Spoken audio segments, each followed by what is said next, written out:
This guy suddenly gains the insane ability to travel back and forth between the real world and a post-apocalyptic world overrun by zombies. And the moment he realizes how valuable that is, he instantly comes up with a plan: get rich by looting. He quickly stuffs his bag with food, water, and basic supplies, then heads straight into the ruined world to loot everything he can. But the second he arrives, he realizes this place is absolute hell. The streets are filled with endless hordes of zombies wandering through destroyed cities, ready to tear apart anyone they spot. While desperately searching for a safe place to hide, he suddenly runs into a girl. She's starving, exhausted, and so desperate for food that she's willing to do literally anything just to survive one more day. And that's when our boy realizes something crazy. In this world, food is worth more than gold. Jewelry, diamonds, expensive watches, all the things people once killed for are now completely worthless compared to a single meal. And he can just trade all of it for food and bring the valuables back to his original world to become rich. So who exactly is this guy, and how did he get this ability? It's super rare that the protagonist in a Chinese manhwa isn't a brainlet gremlin.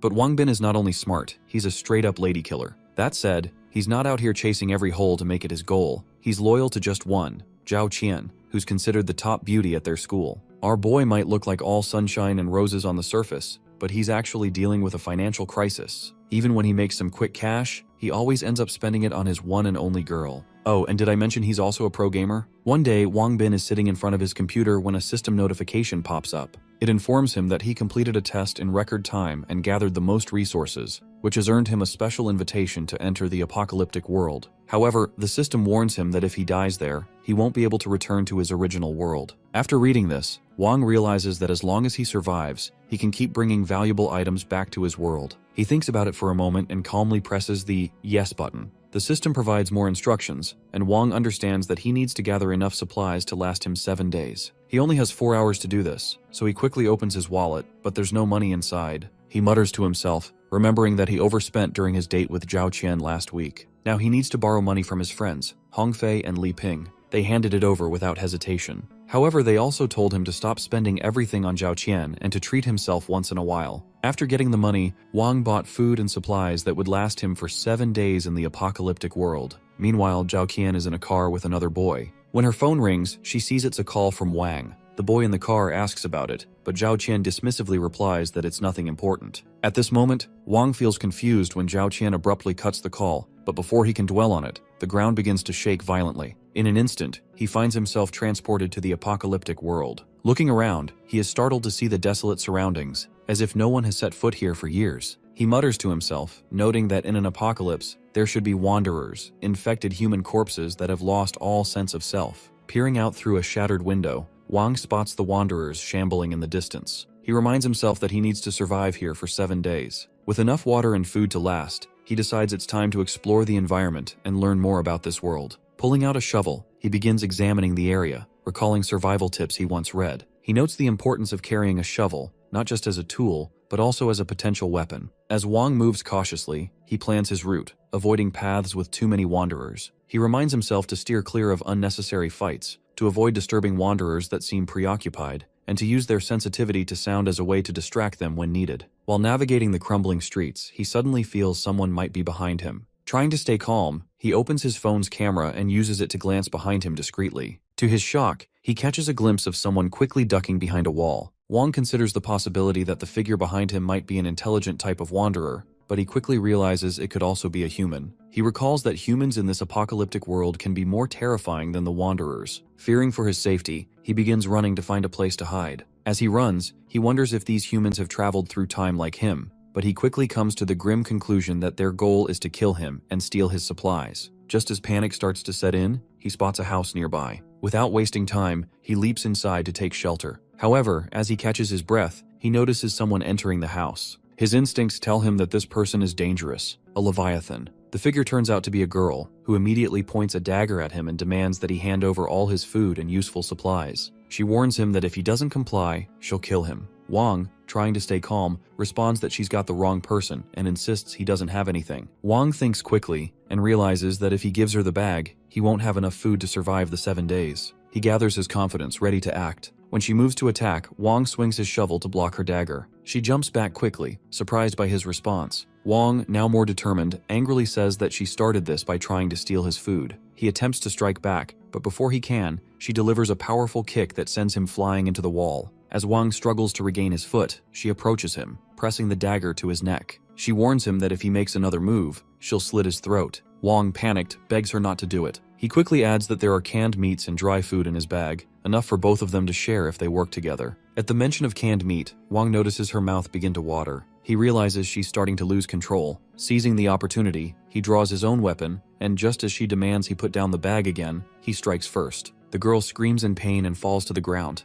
Wang stands over her, assessing the situation. She doesn't seem as dangerous as he thought, so he sets some food in front of her. In exchange, he asks to borrow her dagger for a while. As Wang walks away, she feels a sense of relief knowing that she now has dinner. Meanwhile, as he steps outside, his thoughts turn grim. In this post-apocalyptic world, he realizes that people are far more terrifying than the Wanderers. Suddenly, 3 men block his path, demanding he hand over everything he has if he wants to avoid being killed. Wang quickly figures that they must have heard the noise he made earlier with the girl. Before he can react, one of the men, a large figure, lunges at him with a stick. Wang parries the attack with his shovel, narrowly avoiding a direct hit. His heart races as he realizes how dangerous the situation is. There are 3 of them, closing in from all sides, and his stun gun won't be enough to take them all down. The other 2 men taunt him, commenting that he looks yummy and that they'll eat him. In a split second, Wang takes the opportunity to strike one of them, slashing his arm. Blood spills to the ground and the men freeze in shock. They quickly order one of their companions to stop the bleeding,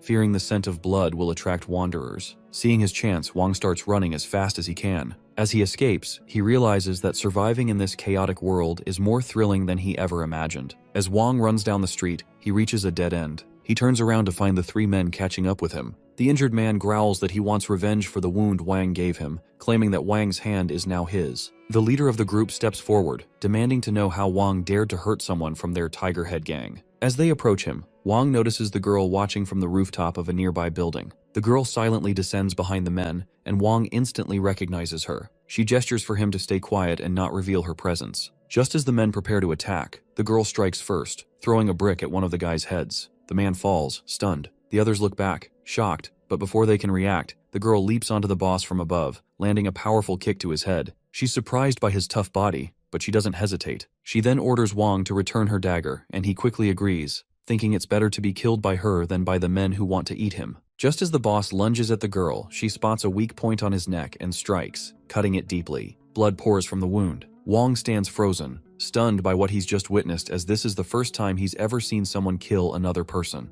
As the other men quickly flee, Wang urges the girl to chase after them, worried they'll return with more enemies. But before he can move, she grabs him by the collar and tells him it's not the time for that. She explains that the noise they made, along with the blood, will soon attract a large group of wanderers. With that, she grabs his hand and pulls him along, urging him to follow her. Wang begins to think that she might actually be a good person. He realizes that if he doesn't make an enemy of her, she could become a powerful ally in this post-apocalyptic world. They soon reach a safe spot, and as Wang looks out the window, he sees groups of wanderers moving outside. He feels a sense of relief, thinking that his high school running days have paid off. After being dragged around for an hour, he's glad he was able to keep up. When Wang thanks the girl for her help, she suddenly puts the dagger back to his neck. Startled, he asks if they're not on the same side. She responds by ordering him to drop his stun gun. Wang, feeling confused, tries to remain calm and says that they need to talk this out. Wang places the stun gun on the floor, and the girl quickly kicks it away. He then asks her to trust him, offering to give her more delicious food if they get along peacefully. He pulls out some of the food from his backpack and explains that if she lets him stay for 7 days, he'll give her all of it. The sight of the food makes her mouth water again, and Wang points out that this is only half of what he has, and he can't possibly eat it all by himself. She comments, looking at the food with delight, that it's all luxury items and asks where he got them. Wang replies that he can't tell her just yet, but urges her to trust him. She thinks back to when he spared her earlier, and even left behind valuable food and water. Realizing this isn't something any ordinary person would do, she finally agrees. She tells him that if he doesn't want to talk about it, she won't force him, but they'll have to get along for now. She then shows him to a room and warns him not to enter without her permission. Afterward, she directs him to another room, and Wang reassures her that she doesn't need to worry about him. Wang suggests that now that they've agreed to get along, they should introduce themselves. He tells her his name and she simply responds, Guan Xiaoyue, before heading to her room. After she leaves, Wang enters his own room, feeling a sense of relief. He thinks to himself that this post-apocalyptic world is exhilarating, but now he can finally settle down. He notes that all the windows are sealed by Guan Xiaoyue, and the environment seems safe enough. As he looks around, he observes that the place must have once belonged to a wealthy family, judging by the interior decor. He starts to check the room.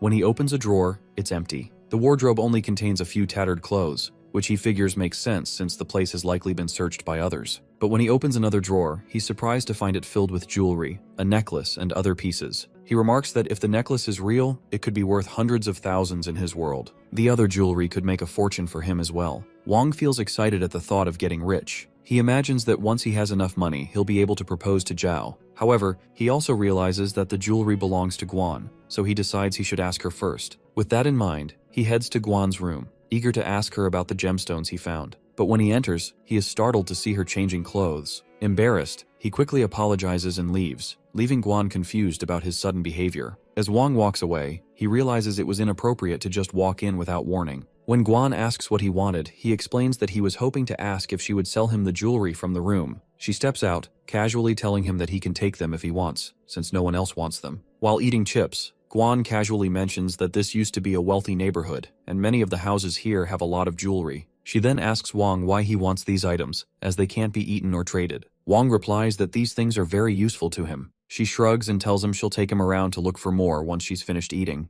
Afterward, they find more jewelry, and Wong can't help but think how rich he's going to be. He estimates that everything here combined must be worth millions. He asks Guan again if she's sure she doesn't want any of it. She confirms, adding that since they're here, she remembers a room with a huge safe. Wong's curiosity piques, and he eagerly asks her to show him. When they arrive, she explains that the safe has a lock and that she had tried many times to open it, but failed. Wong examines it and comments that most valuable safes are connected to alarm systems. If there were power, multiple failed attempts would trigger an alert to the police. But since the power is out, they have all the time they need to try as many times as they want. He starts entering the password, but the safe doesn't open. Guan tells him to keep trying while she goes off to check if there's anything else around. As Guan leaves, Wong enters another password into the safe, and to his surprise, it opens. Inside, he finds numerous gold bars, jewelry boxes, and other valuables. He grins and says he'll take all of it, except for the money, as it won't be useful in his world. After gathering everything, they head back home. While Wong examines the items, Guan, still eating, comments that he's been staring at those useless things ever since he returned. Wong explains that he has a way to make them valuable and trade them for more of the delicious food she's holding. Surprised, she asks if she brings him more of these things. Will he give her even more food? Wong nods and then asks his system where he will reappear when his 7 days are up and he returns to his world.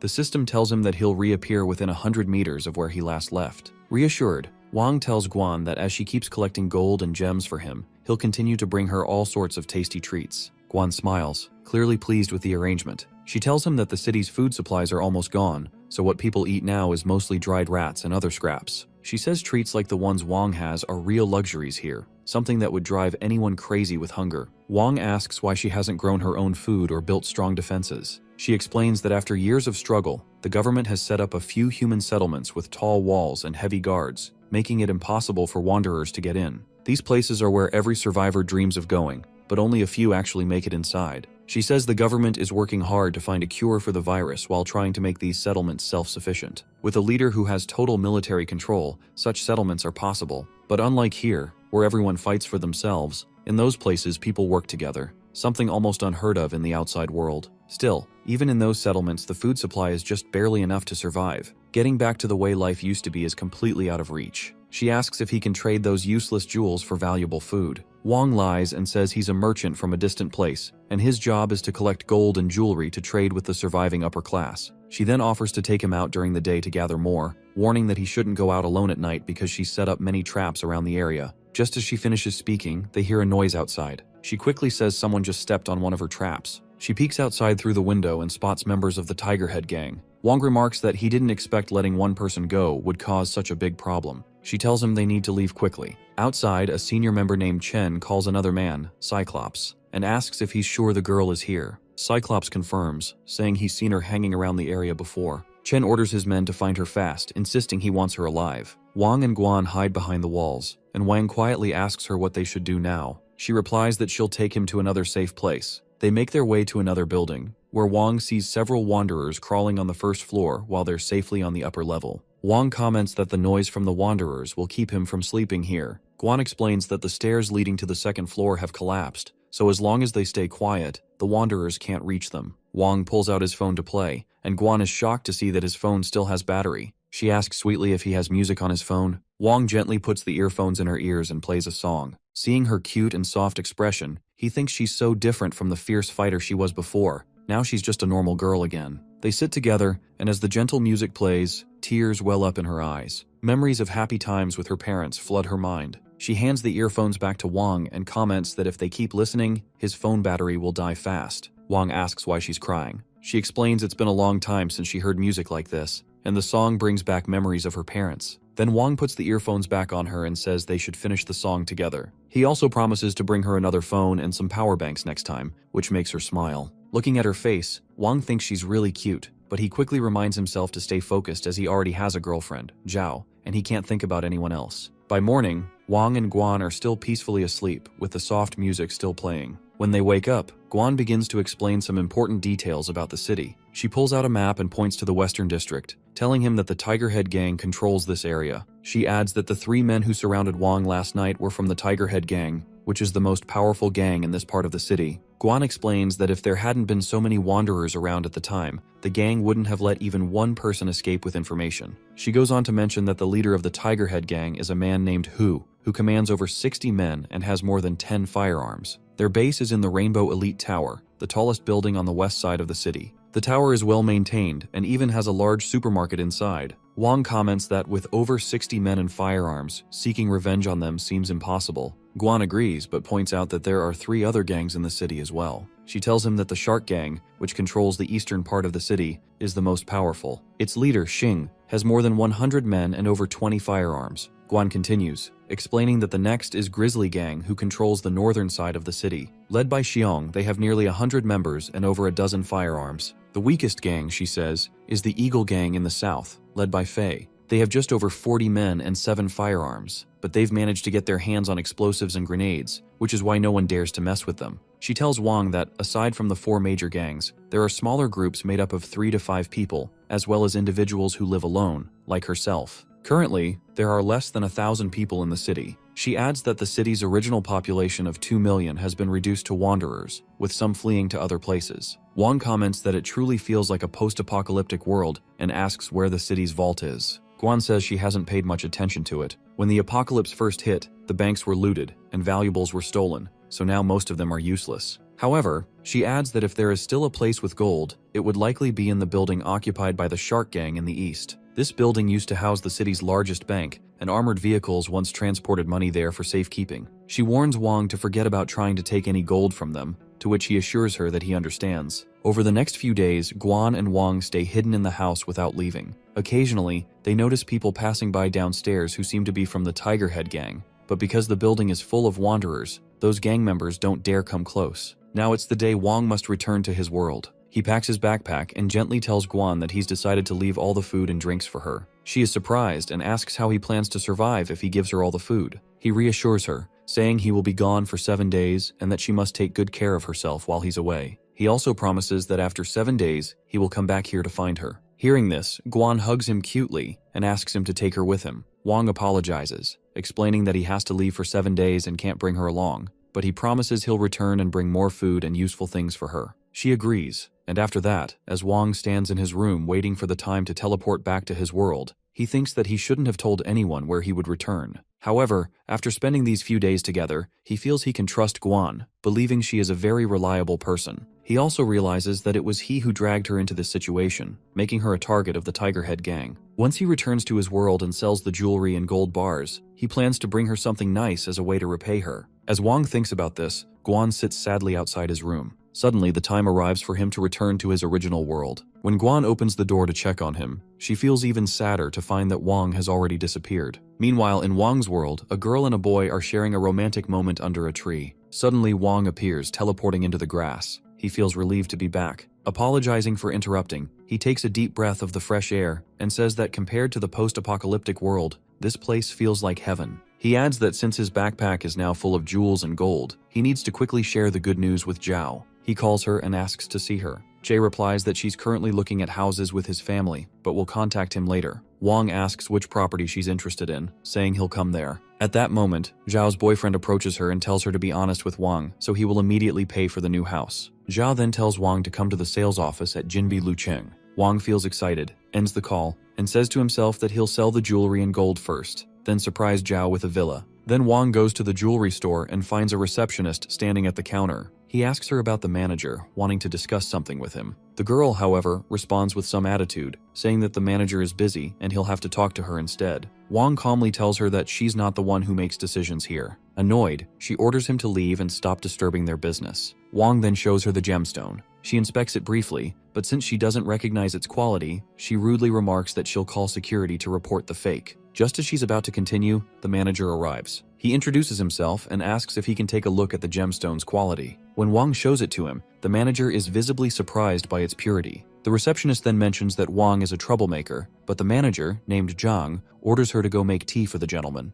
Zhang takes Wang into the VIP room to discuss further. While Wang drinks a cola, Zhang continues to examine the gemstone. Wang tells him that if the price Zhang offers is too low, he'll go elsewhere. But if the offer is fair, he'll sell it to him. Zhang starts to sweat, realizing he's dealing with something valuable. Wang starts to feel a bit nervous as Zhang takes his time to make an offer. Suddenly, Zhang breaks the silence, offering 8 million for the gemstone. Wang tries to mask his disappointment, pretending not to agree. Zhang, thinking that Wang might leave if he doesn't raise the price, quickly adds an extra 500,000, explaining that the price accounts for design fees, processing costs, labor, and taxes. Wang, on the inside, is thrilled. After sipping his tea, he agrees to the deal, mentioning that if it weren't for his family's financial struggles, he'd never have considered selling the gem. He then tells Zhang that he has 9 more gemstones to sell and asks if he's interested in buying them. Zhang is stunned and quickly agrees to buy the additional gems. After the sale, Wang leaves the store, and both Zhang and the receptionist bid him farewell. Zhang tells the girl that she nearly caused the company a huge loss. The girl apologizes, and Zhang orders her to take extra care of Wang when he returns. Meanwhile, Wang sits in the taxi, checking his account on his phone. His balance now shows 64 million. He reflects on how just yesterday he had nothing, and now, out of nowhere, he's suddenly made a fortune. Wang thinks to himself that there are still some gold bars in his bag, but he'll need to find another shop to sell them. He doesn't want to seem suspicious by selling everything at one place. He then asks the driver to take him to Jinbi Lucheng. Once he arrives, Wang comments that even though he now has tens of millions in his account, he still feels a bit nervous. This is his first time attending a sales event for such high-end properties, something he could never have dreamed of before. But now things are different. He's planning to buy villas for his parents in Zhao. As he reflects on this, his phone suddenly rings. It's Zhao, but Wang gets surprised when he sees another boy named Li standing next to her. Wang asks about him and Zhao seems nervous. Li then chimes in, asking Zhao how she could choose a boyfriend who dresses like a beggar. As Wang stands there, everyone around them starts to focus on the scene, making comments about his appearance. Some remark that he looks like a construction worker, based on his outfit. Zhao then turns to Wang and tells him, without hesitation, that they need to break up. She explains that with graduation approaching and the reality of facing society,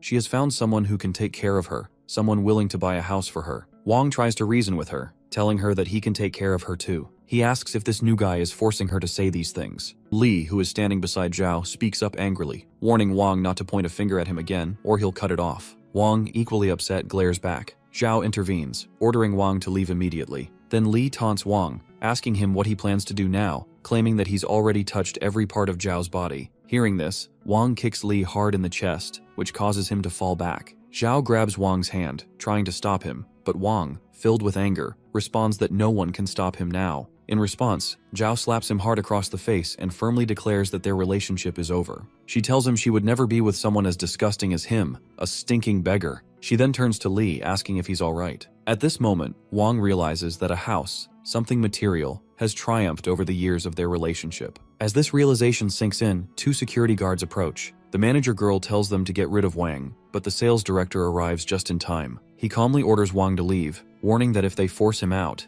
it could lead to serious consequences. Wang asks if this is how they treat their guests. The girl asks what kind of guest he is, as the cheapest suite in the place costs 5 to 6 million. While she's speaking, the sales director steps forward, reprimanding the girl for not handling the situation. He tells her that if she can't manage a guest like Wang, she doesn't belong on his team. Wang then tells the sales director that he came here to buy property, but with such terrible service from his staff and security, he's no longer interested. The sales director apologizes but comments that Wang is causing trouble and even injuring their clients. He warns that if Wang isn't actually a client, they may have to call the police. Wang repeats that he was genuinely interested in buying their property, but now he feels their standards are too low, and he's lost interest. The sales director and the girl are both taken aback by his words. As Wang begins to walk away, he wishes Zhao good luck in her life. The sales director quickly stops him and asks what his budget is for a house. Wang responds that he's only looking for a villa worth over 20 million. The girl is shocked, but the sales director reassures him that they can meet his request. He mentions a newly built villa by Emerald Lake, starting at just 20 million, and offers to take Wang to see it. However, he asks Wang for proof that he is capable of purchasing such a property. Wang agrees, but with a smirk, adds that if he provides the proof, the two guards and the girl will need to kneel and crawl 3 times around the sales hall. The sales director agrees to the terms. At this moment, Zhao tells her boyfriend Li to stay out of it, but Li isn't having it. He pushes Zhao aside and charges at Wang, aiming to punch him. Just as Li gets close, Wang pulls out a gold bar and strikes him across the face. Li stumbles back, blood beginning to trickle from his wound. Everyone around them is stunned, staring in shock at the gold bar Wang is holding. Wang calls Zhao and tells her that if she ends up with someone who doesn't value her, it's clear she doesn't deserve him. He bids her farewell and walks away. The girl, watching the scene unfold, angrily mutters that Wang has just knocked out her major client. Meanwhile, the salesman is still in awe of the gold bar. Wang then pulls up one of his bank accounts on his phone, showing a balance of 70 million. The salesman is completely stunned. He immediately apologizes to Wang for his earlier behavior and declares that Wang will be his most esteemed guest from now on. He then orders the girl and the 2 security guards to kneel and crawl around the hall, warning them that if they don't, they'll be fired. Shocked, the 3 of them reluctantly agree to comply. The crowd begins snapping pictures of Wang, and the salesman asks if Wang is now satisfied with how the situation was handled. Wang doesn't seem entirely pleased, so the salesman orders the girl and security guards to do an additional 100 laps around the hall. Later, Wang relaxes in a bath, reflecting on his recent purchase of a luxury villa worth 30 million. He didn't buy it out of spite. He needed a safe, private place. He tells himself that when he returns, he must be even better prepared, as there's still more wealth waiting for him. Meanwhile, at the university campus, Wang's 2 friends, Hongge and Ping, try calling him to discuss how Zhao has betrayed him, but Wang isn't answering. Suddenly, one of them receives a message saying he's received 1 million, and he comments that it's just another scam. The second friend also receives the same message, and when he checks his bank account, he's shocked to find that the 1 million is actually there. As they're both trying to make sense of the situation, they get a call from Wang, who's sitting in a taxi. They ask him why he didn't come to them after everything that happened, and Wang replies that he's out right now, getting ready to head home. His friends urge him to lay low for a while, warning that Li has a lot of influence and isn't someone to mess with. But Wang quickly changes the subject and asks if they've received the money. His friends are surprised and ask if the transaction was from Wang. He confirms and tells them that he won the lottery, so they should accept the money since they've always helped him. When they ask how much he won, Wang casually says about 1 billion. His friends are left speechless, completely stunned by the amount. Wang's friends caution him again, saying that even though he's rich now, he should still keep a low profile. They warn that Li has powerful connections and won't back down easily. He'll likely try to get revenge. Wang, however, reassures them not to worry. He tells them he's heading home for now and promises to treat them to drinks when he returns. After some time, Wang arrives at his family home. His parents are surprised and delighted to see him after such a long absence. Over dinner, Wang casually mentions that he won the lottery and brought some money home. His parents are astonished but overjoyed by the news. However, Wang chooses not to tell them anything about the post-apocalyptic world, knowing they'd probably think he's lost his mind. As he reflects, Wang realizes that this visit isn't just to reconnect with his family, it's also to find someone. Later that night, he makes his way to another house. When the man inside opens the door and sees Wang, he looks surprised and asks why Wang has come to see him. Wang gently explains that he wants to have a chat with him, so he came back and brought a bottle of drink as a gesture. The man, Zhao, welcomes him inside. As they settle in, Wang recalls that Zhao, an older man, had a passion for hunting in his younger days. Back then, Zhao owned not just gunpowder firearms but also air guns. However, with stricter state regulations on firearms in recent years, Zhao rarely ventures into the mountains for hunting anymore. Zhao pours them some drinks and offers his help, saying that if there's anything he can assist with, he'll gladly do so. Wang expresses his gratitude and explains that he came specifically to buy Zhao's airgun. Zhao looks surprised and asks if Wang plans to do something illegal. Wang quickly reassures him, saying that he's about to graduate and has found a remote spot with his classmate where they want to practice hunting small animals. He adds that it's all for recreation, which is why he's interested in the airgun. After hearing this, Zhao nods and agrees to lend him the airgun, refusing to accept any payment for it. A moment later, Zhao returns with the airgun, advising Wang to enjoy it responsibly. Along with the airgun, he hands Wang a tranquilizer gun and a small container of tranquilizer solution. Zhao cautions him, explaining that the solution is strong enough to knock out a wild boar, and inhaling too much could be fatal. After taking the airgun from Zhao and saying goodbye to his parents,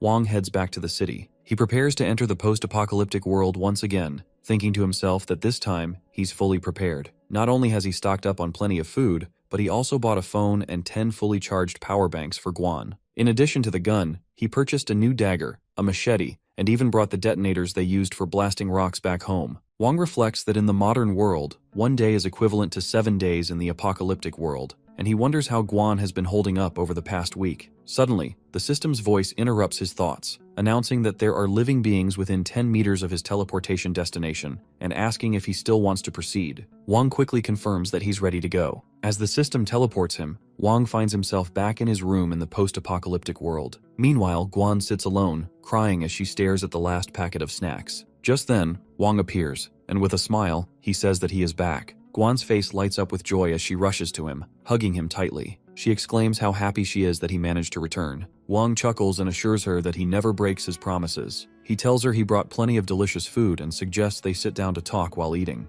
As Wang hugs Guan, he notices that she's covered in injuries and asks what has happened over the past 7 days while he was gone. Guan explains that, in addition to the Tiger Head gang, several others have been looking for them, likely following orders from the gang's leader. She admits that she didn't know how Wang had left, so she spent a lot of time searching for any news about him. Wang realizes that Guan is even more concerned about him than Zhao Qian has been. Feeling a surge of protectiveness, Wang pulls Guan into a tight hug and promises her that those who hurt her will pay for what they've done. Then Wang starts showing Guan the things he brought back, and when she sees the air gun, her face lights up. She comments that, while it doesn't have the same power or range as a rifle, it can still be lethal. Wang reassures her that the air gun is quiet and highly concealable, and now it's all hers to keep. Next, he shows her the food he brought, mentioning that it's enough for both of them to last a whole month. Guan is amazed and starts eating eagerly, while Wang watches her. Noticing his gaze, she asks why he isn't eating and offers him some food. Wang then gives her a phone, telling her that he also brought over 10 fully charged power banks, so she's set for a long while.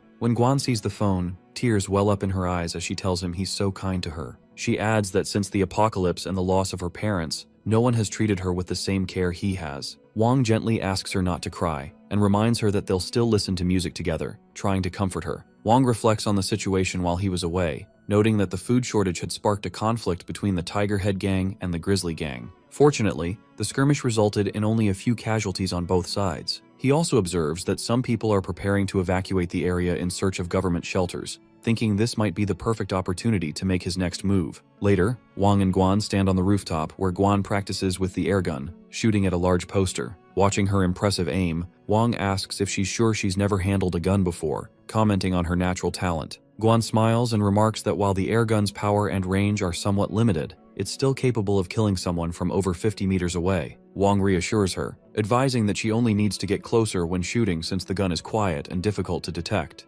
Guan then asks if he truly believes they can take down both the Tiger Head gang and the Shard gang. Wang responds confidently, saying that tonight's plan is just to cause some chaos, not to engage in a full confrontation. He adds that gold is heavy and unlikely to have been moved, so there's a strong chance it's still stored in the bank vault. Wang explains that if they want to get into the bank building, they need to drag the Shard gang into the situation as well. The best approach, he says, is to take down all 4 gangs at once, creating chaos among them. That way, it will be easier for him to figure out where the gold is hidden. Guan asks how they can make the gangs descend into chaos. Wang tells her that they need to plant seeds of suspicion between the gangs, leading to outright hatred. He adds that the detonators he brought will play a crucial role in this plan. Right now, only the Grizzly gang has explosives and grenades, so by using the detonators, they can make Brother Hu believe that the Grizzly gang is the one responsible for attacking them. Guan praises Wang for his plan, but Wang points out that with so many people involved, they'll likely have sentries posted at night, making it difficult to sneak in. Wen reassures him, saying there's no need to worry. She explains that without electricity at night, the guards usually go to sleep around 8 or 9 o'clock. She also mentions that she's very familiar with the Rainbow Elite Tower,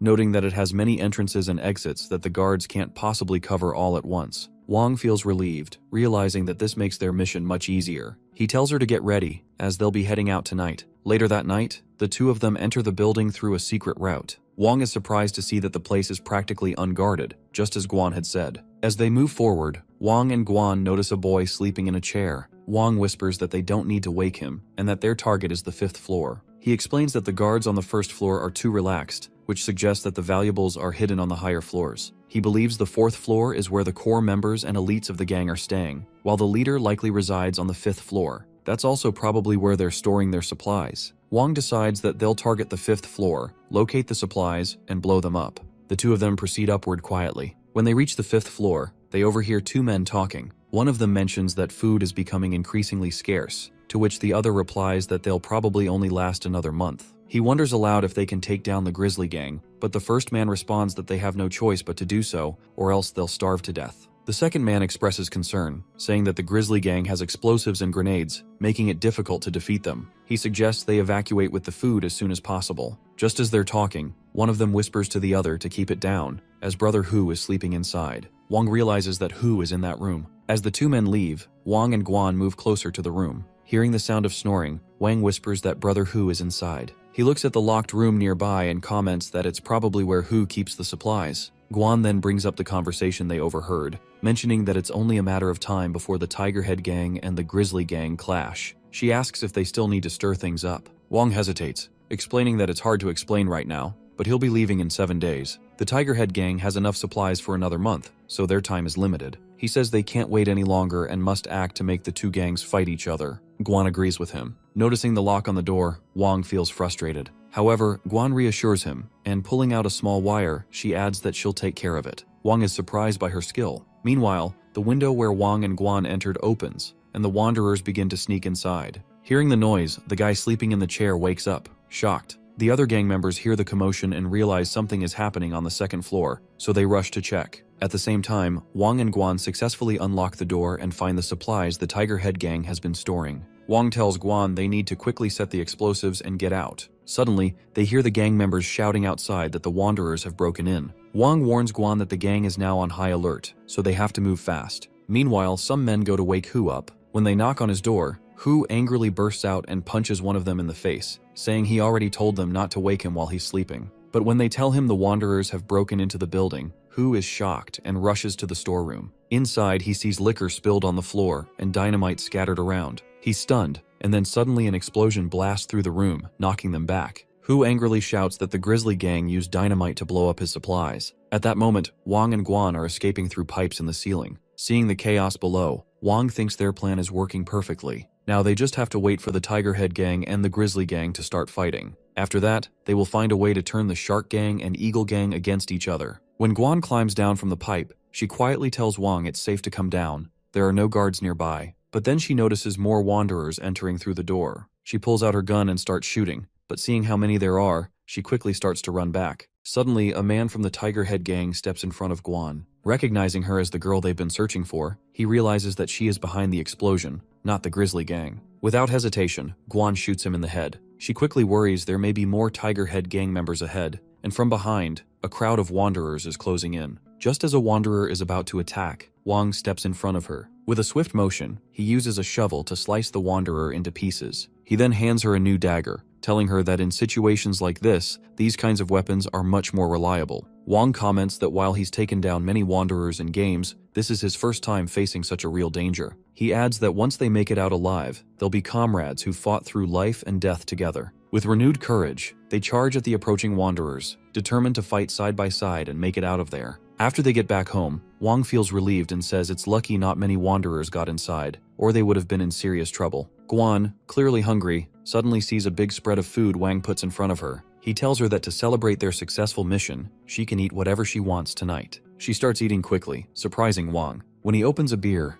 Guan looks at him with a childish expression and asks if she can try some. Wang laughs and refuses, saying little girls should stick to juice or soda, not beer. Then he tells her he's going to clean up and change his clothes. As Wang leaves, Guan quietly picks up the beer can, curious to taste it. Meanwhile, Wang is in his room. Looking at his phone, he asks his system to show the notification it gave him during the fight with the Wanderers. On the screen, he sees the personal attributes page, showing his various stats. The system explains that these attribute values are based on the standards of the post-apocalyptic world, where survivors have physical abilities far beyond those from Wang's original world. The system explains to Wang that by using the gold he's accumulated to upgrade it, he can grow significantly stronger. It also mentions that the system's second upgrade will unlock a lottery feature, offering prizes such as food, weapons, attribute enhancements, and various skills. Intrigued, Wang asks how much gold is needed for the first upgrade. The system responds that it requires 1,000 kilograms of gold and will unlock a 50 cubic meter storage space, accessible anytime and anywhere. Wang frowns, feeling disheartened by the steep cost. However, the system reassures him that the upgrade is an excellent deal. It adds that if he's fortunate enough to win a skill book during the upgrade process, he can acquire new abilities that will drastically improve his chances of survival. The system adds that Wong can also improve his skills by defeating wanderers, and importantly, the skills and attributes he gains can be used in his own world too.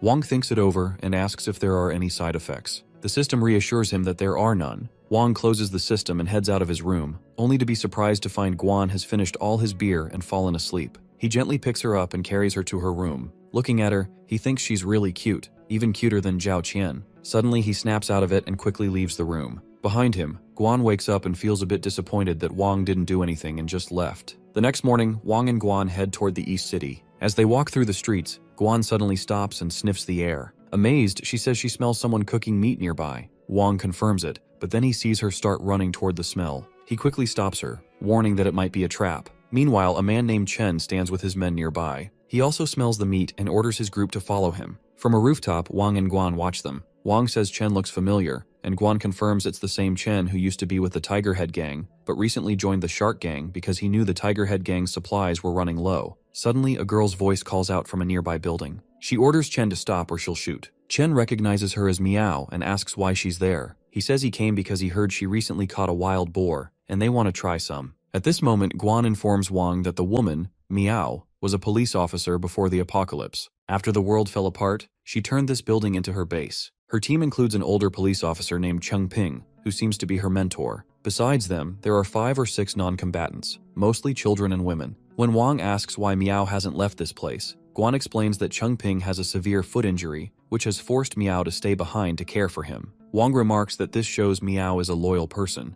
Guan then asks if Wong is considering helping them. He nods, saying they might need allies if they want to take down the Shark Gang. As they watch, Miao tells Chen that there are plenty of opportunities for him to hunt elsewhere. Chen, however, retorts that his group came back empty-handed, so they've decided to trouble her instead. Inside the building, Cheng Ping asks Miao if they should give some meat to Chen's group. Miao firmly rejects the idea, saying that giving in now will only encourage them to become more demanding in the future. Turning back to Chen, she declares that the wild boar was her achievement, and if he wants to take it, he'll have to fight for it. Chen says he knows Miao has 2 handguns, but he tells her to look at how many men he has. It will be impossible for her to shoot them all. Suddenly, Miao fires and takes down one of the men. Chen gets furious and orders his gang to attack. He tells the gunners to aim at the windows and provide cover while the rest of the men rush inside. As bullets shatter the windows, Miao worries because her ammo is running low. Cheng Ping tells her that more attackers are coming up the stairs, so he needs to go and stop them. Just as the gangsters push into the building, Wong tells Guan to take aim at the gunners and shoot. She quickly fires, hitting the first man. Chen is shocked to realize someone else is attacking them. Seeing the chance, Miao shoots another attacker. When a gangster aims to fire at her, Guan shoots his hand, causing his gun to drop. Seeing the situation shift, Chen orders his men to take cover, realizing someone else is sniping them. His gang scrambles into a nearby hall, and Chen, visibly irritated, questions how anyone could dare challenge the Shark Gang. Meanwhile, Miao heads down to check on Cheng Ping. She asks how things are going on his end, and he informs her that 2 men tried to break in, but he managed to take them out. Miao nods and comments that the Shark Gang's firepower is stronger than theirs, but it seems like someone else was helping them earlier. Because of this, the gang's gunners have retreated into the shadows and stopped firing. In the hall, Chen's men, growing nervous, ask him what their next move is, suggesting that surrender might be the only option. Chen, however, remains calm and confidently tells Miao that they need to approach her and talk things through. Hearing this, Miao asks if Chen wants to negotiate now. When she gives him permission to speak, Chen requests that she tell his friend to let them go, promising he will never bother her again. Cheng Ping asks Miao what they have to do with Chen. Miao responds by saying they must not let Chen know the people outside aren't on their side. She then loudly declares that the Shark Gang has already surrendered and should be left alone. Guan turns to Wong, unsure of their next move. Wong tells her he will handle Miao and instructs her to follow his orders. Assuring Miao he won't harm the Shark Gang, Wang signals Guan. But as soon as the men step out of the shadows, Wong orders Guan to shoot. She follows his command, taking the group by surprise. In the chaos, Chen grabs one of his own men as cover and begins to escape. Guan alerts Wang that Chen is getting out of her range and she can't hit him. Wang remains calm, telling her to relax and wait. He then steps forward, approaching Miao with a snack in hand. When Miao and Cheng Ping see him, they're confused by his intentions. Wang reassures them, saying there's no need to be afraid as he just wants to talk. Miao firmly tells Wang that if he's here to talk about food, he can leave. However, Wang explains that he wants to work with them and has brought some food as a gift for their first meeting. Noticing their hesitation fading, Wang adds that he's willing to eliminate the local gangs to ensure they can live in a stable environment. After a brief discussion, Cheng Ping and Miao decide to hear him out. Meow agrees to talk and invites Wang inside the building. As soon as he steps in, Meow surprises him by placing a gun to his head and ordering him to drop everything he's carrying. Wang calmly sets his bag down, explaining that he only brought food. Meow then instructs a young boy named Xiaonan to check the bag. Xiaonan eagerly opens it and is amazed to find a variety of snacks inside. Relieved by the contents, Meow softens her tone and tells Wang they need to head upstairs to continue their discussion. As they head upstairs, Chengping greets Wang warmly. Wang glances around and notices that besides Xiaonan, the boy who checked his bag, there are 3 little girls watching him with cautious, wary eyes. Smiling, Wang greets them cheerfully. Meow apologizes, explaining that the children have endured difficult experiences before she took them in, which makes them naturally distrustful of strangers. Wang notices Meow putting her gun away, which he takes as a small sign of trust. She then asks him directly about his true intentions. Wang responds plainly, stating that he wants to team up with her to take on the Shark Gang. Surprised, Meow asks if he even knows how many people are in the Shark Gang. Before she can continue, Xiaonan excitedly interjects, asking if Wang really plans to take them on. Wang smiles at the boy's amazement and turns back to Meow. He acknowledges that his plan sounds crazy, but explains that the Tiger Head Gang and the Grizzly Gang are already fighting each other. If they can provoke the Shark Gang and the Eagle Gang into doing the same, they can capitalize on the chaos. Although Meow admits his reasoning makes sense, she apologizes and declines. She explains that her priority is protecting the children, and with Chengping's injured leg, she doesn't have the resources or the energy to get involved in his plan. She adds that she just wants to quickly stock up on food and get the kids out of there as soon as possible. Wang tells her that if she's willing to help, he can bring even more food than this. At that moment, Xiaonan shows Meow the bag of snacks Wang gave them and happily points out that there's a lot of food they've never seen before. Meow looks at the food, feeling unsure. Wang notices and says he understands she's wondering where the food comes from, but assures her it's safe. He asks her to tell him if she's willing to work with him. Meow thinks to herself that if she teams up with Wang, they'll get all this food regularly. They won't have to risk going out for supplies anymore, and no one will have to worry about food again. Thinking this over, Meow asks Chengping for his opinion. Chengping assures her that he will support whatever decision she makes. Then the kids speak up, explaining that they live in constant fear, always hiding. They say it's time to take a chance and fight back. They don't want to be a burden to Meow and would be sad if she stayed behind because of them. They want to face the Shark Gang together. When Meow warns that this could cost them their lives, Xiaonan snaps that if she won't help, he will do it himself. Meow tells him to calm down but understands his anger. His parents were killed by the Shark Gang, so he's driven by revenge. Seeing Xiaonan's rude tone, Wang gently pats his head and asks him kindly how he can speak to Meow like that. Wang tells Xiaonan that every decision Meow makes is to protect the kids. If she were really scared, she would have left them long ago. He reminds Xiaonan that he's a man and should apologize for speaking rudely to her. Xiaonan agrees and quickly apologizes. Meow then asks if they really think she's someone who gets scared easily. She says she can't wait to bring the Shark Gang to justice, but she admits the reality is tough.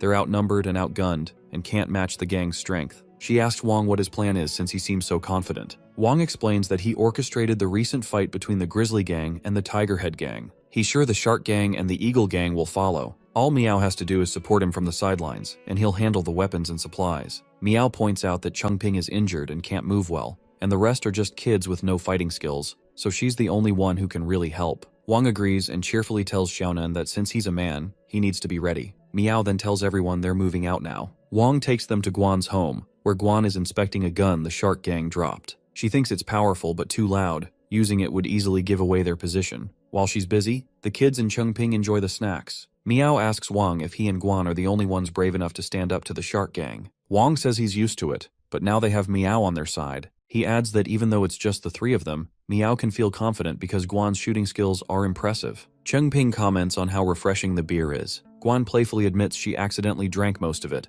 even though Wang had brought a lot. Meow asks Chengping if this is really the kind of beer they can trade for 3 bullets. Chengping confirms it. As they enjoy the taste, Wang promises to bring more beer next time. He hands a can to Meow, who is surprised by how refreshing it is. Wang also gives more snacks to the kids, making them happy. As they're busy, a loud explosion suddenly echoes from another building. Guan says it sounds like the Tiger Head Gang and the Grizzly Gang have started fighting. Wang tells Meow to see that he's not joking about his plan. Meow asks why Wang and Guan don't just run away since they have enough food to survive. Wang explains that the 4 major gangs have caused endless harm over the years, and he can no longer tolerate their cruelty. Now that he has the power, he wants to take them down. Wang also thinks Meow is very smart but keeps his real goal, finding the gold, a secret from her. Then Wang calls Xiaonan over and hands him the gun the Shark Gang left behind. Guan questions why Wang would give a kid a gun. Wang tells Guan that even though Xiaonan is young, in this world, he is a man. With this gun, he must protect his sisters. Xiaonan asks Miao if he really has to take the gun, and she confirms it. Wang then tells Xiaonan that starting tomorrow, he will train him in shooting.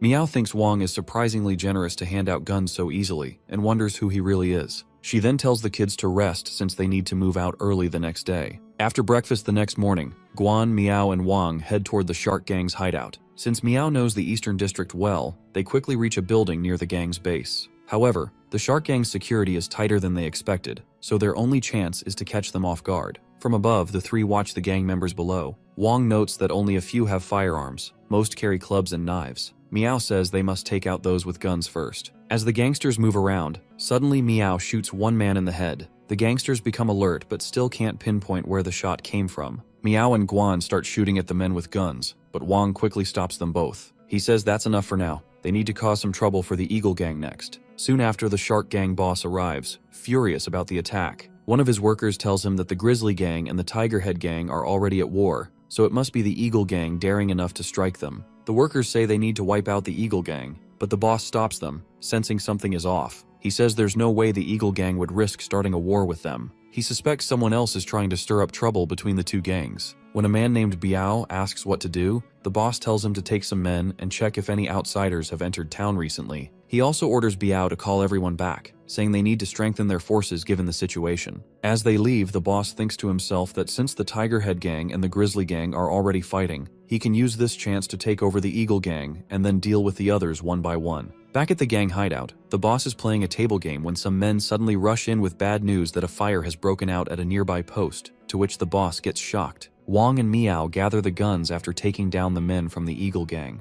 Wang thinks to himself that now everyone has a weapon. As they talk, Guan arrives holding a torch and tells Wang she's already set their outpost on fire, just like he asked. Wang replies that it's time to get out since the mission is complete. Wang reflects on how, overnight, all four gangs have been forced into action. The fight between the Tiger Head Gang and the Grizzly Gang has escalated, with neither side willing to back down. Meanwhile, tensions between the Eagle Gang and the Shark Gang are about to explode. He realizes his plan is working perfectly. He's got the four major gangs right where he wants them. They return home, and while everyone else is asleep, Wang goes up to the roof to practice shooting. He fires at beer cans, but as he misses, he feels disappointed. Just then, Miao comes up and teases him for wasting bullets like that. Wang asks what she's doing there and if he disturbed her. She smiles and says she just came up for some fresh air and asks if she can teach him how to shoot. Wang notices her dress and feels surprised, but he gladly thanks her for offering to teach him how to shoot properly. She smiles and says she should be the one thanking him because he helped her find her old self again. She takes the gun and fires. A bullet hits the can dead center, to which Wang feels amazed. She tells him she was a police officer before the apocalypse. After it happened, besides Chengping, a few others joined her to protect the people. But as food grew scarce, everyone started turning against each other. One by one, she watched them die. She began to doubt her own beliefs. The world lost its order, and she couldn't find meaning in protecting others anymore. Then she met Xiaobao and the others. Even though she still protects them, she feels like she's lost the will to fight the evil around her. Wang says it's incredible how she manages to take care of Xiaobao and the others, even with the four gangs being so brutal and food so rare. She explains that the gang leaders used to be petty criminals. Some she had arrested before, but in no time, they became the most powerful people in the city, gathering followers to harm others. All she could do was watch helplessly as they committed their atrocities. She says she always feels useless, but Wang reassures her she's strong and brave. He tells her that in this post-apocalyptic world, just not holding grudges is already a big deal. Not only has she kept her morals, but she's also stayed kind and taken care of Xiaobao and the others. Compared to him, he says, she's truly remarkable. Then he asks if she's going to teach him how to shoot. She moves closer, takes his hand, and helps him aim at the cans. She tells him that once he learns the basics and trusts his instincts, he can become a sharpshooter too. She explains that he needs to focus all his attention on one spot, then line up the sight, the muzzle, and the target in a straight horizontal line. He concentrates hard, pulls the trigger, and is surprised when the bullet hits the can dead on. She tells him that with regular practice, his shooting will keep improving. Wang says that once they deal with the enemies here, they'll have to take Bao to the meeting place together. She asks if he really wants to bring them along, and he confirms, adding that after finishing some tasks, they'll leave this place as a group. She tells him to save that talk for later and focus on practicing shooting for now. While they're busy, Guan watches from a corner and feels a little jealous that Miao is getting closer to Wang. Meanwhile, the fight between the Tiger Head Gang and the Grizzly Gang grows more intense, with constant gunfire and explosions. Guan and Wang sneak into the battle zone to gather information. The Tiger Head gang, desperate after losing their supplies, goes all out and wipes out most of the Grizzly gang, but they suffer heavy losses too. Only about a dozen members survive. The loud fighting traps the Tiger Head gang inside a building surrounded by thousands of wanderers. Hearing this, the Shark gang, now free from the influence of the Tiger Head and Grizzly gangs, launches a full-scale attack. Meanwhile, the Eagle gang's undercover agent inside the Shark gang sends important information back to the Eagle gang.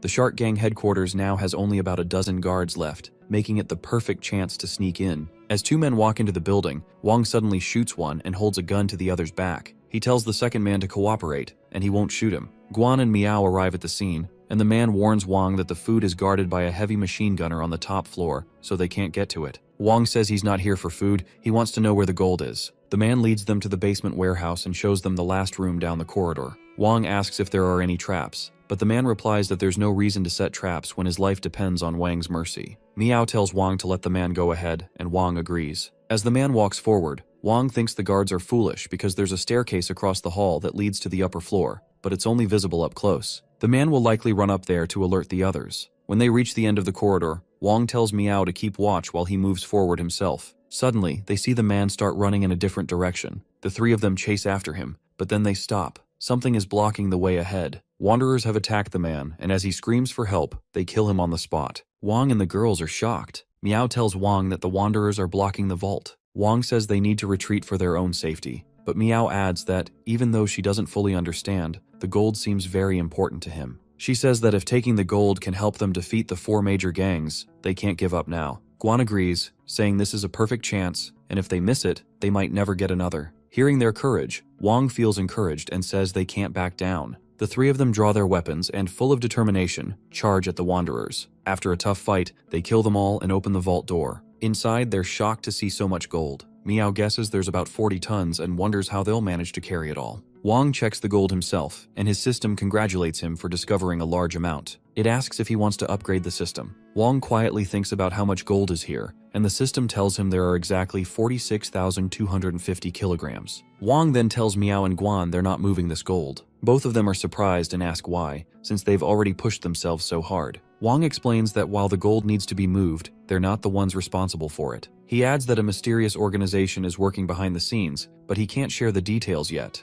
His job is just to find the gold and send out the coordinates. The organization will figure out how to send someone to take it from there. Guan is amazed and says that means when Wong disappeared before, that mysterious group took him away. Wong confirms it. Miao asks if he can tell her what the organization does, but Wong refuses and asks for their trust, promising he would never use or harm them. Miao smiles gently and says that after spending time with him and seeing how he acts, she does trust him now. She understands he must have a good reason for keeping things secret, so she won't push any further. Wong tells them he's about to send the location, so both girls need to go outside and keep watch for him. They step out but remind him to be quick since they're still in Shark Gang territory. Once they're outside, Wong tells his system to upgrade. The system starts processing and the system space activates. It then tells Wong that he just needs to think about what items he wants to store, and they will automatically move into the system space. Wong feels excited and orders the system to store all the gold bars there. The system processes quickly, and in an instant, all the gold bars are stored. It also detects that 10,000 kilograms of gold needed for the upgrade is ready. A small box appears in Wong's hand. He smiles and says that with this portable space,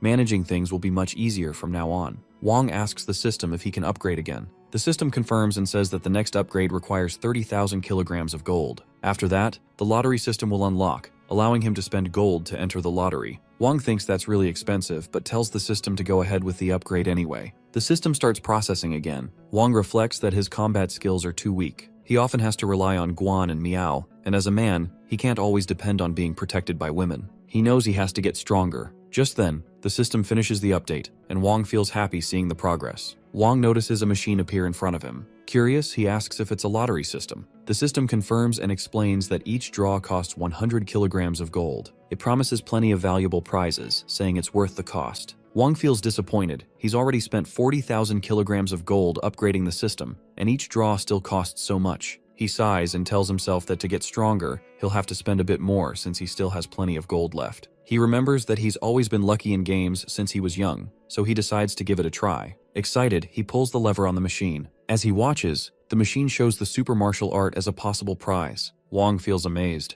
This could help him defeat the Shark Gang and the Eagle Gang. Even back in his own world, he wouldn't have to fear Lee anymore. But just as he's thinking this, the machine keeps moving and finally gives him only one attribute point. Wang feels frustrated and disappointed that after spending so much gold, all he gets is a single attribute point. Wang tells the machine to draw 10 times. He notices some empty slots in the lottery as it spins. During the draws, he gets 2 grenades, a night vision scope, a rocket launcher with 3 rockets, a pack of spicy strips, and a skill book called Shooting Specialization. Even with all these prizes, he feels disappointed because he still hasn't gotten the martial arts skill he wants. He then asks the system to open his personal attributes page to see what he's gained. Looking it over, he orders the system to explain the skill he received. The system tells him that Shooting Specialization is at level 1 and increases his shot accuracy by 10 points, along with some other details. Wang comments that it seems killing wanderers is the only way to level up this skill. Not satisfied, he orders the system to draw 10 more times, hoping for something better. The system starts again, and this time he gets 2 packs of spicy strips and a bottle of mineral water. But among the items, 2 stand out: a box of rifle bullets that perfectly complements his marksmanship skill, and a martial arts skill called Mighty Warrior's Palm. Seeing this, Wang feels relieved. He finally got a defensive martial arts skill, which means he can protect himself, whether in this world or his own. He checks his remaining gold, and notes he has 4,150 kilograms left in the system space, which he plans to save for emergencies. Wang thinks to himself that if he spends 1 day in his own world, 7 days will pass here. For Guan and Meow's safety, he has to drain the shark gang's strength before he leaves. Meanwhile, Meow takes a sip of cola and feels amazed. She says it's really refreshing. Seeing her happiness, Guan jokes that Meow's expression is just like it was when she first tried the cola he gave her. Meow smiles and adds that before the apocalypse, they could drink cola anytime, but now it's a rare luxury. Genri assures her that Wang is incredible, and as long as she's with him, she won't be short on any drinks, not just cola. Looking at Meow's cute face, Guan teases her, saying she looks really happy whenever she talks about Wang. She asks if Meow likes him, which surprises Meow, who quickly denies it. As they chat, Wang arrives and tells them he's finished his task. He says it's time to leave. Meow suggests that since the shark gang is weak right now, they should set fire to the place to take advantage of the situation. But Wang rejects it, saying he has a better plan, that they need to go help the Eagle Gang instead. Hearing this, both girls look confused. Wang explains that helping the Eagle Gang now is the smartest way to hit the Shark Gang hard. At the Eagle Gang's hideout, the Eagle Gang members are shooting at the Shark Gang members standing outside. A little farther away, Chen sits in a car with the Shark Gang's leader. Chen asks if it's too harsh to send their people out there to take the hit. The leader replies that those naive young members joined the gang to take the fall for the big shots like them. He adds that all the talk about gang loyalty is just a way to control them. He says they're sent to the front lines to soak up the attacks. He admits that Fei may be strong, but he's not very smart. The leader tells Chen that he's sending this group to their doom on purpose, to lure Fei into heavily guarding the main gate. Since they're few in number, the other 3 sides will be left vulnerable. He adds that his men outnumber Fei's by at least 4 to 1, and if they break through on any side, it's game over for the Eagle Gang. Meanwhile, a man walking on the other side of the building suddenly spots a large group of men trying to climb up. Alarmed, he quickly calls for backup, reporting that a big group of Shark Gang members is approaching the east wing.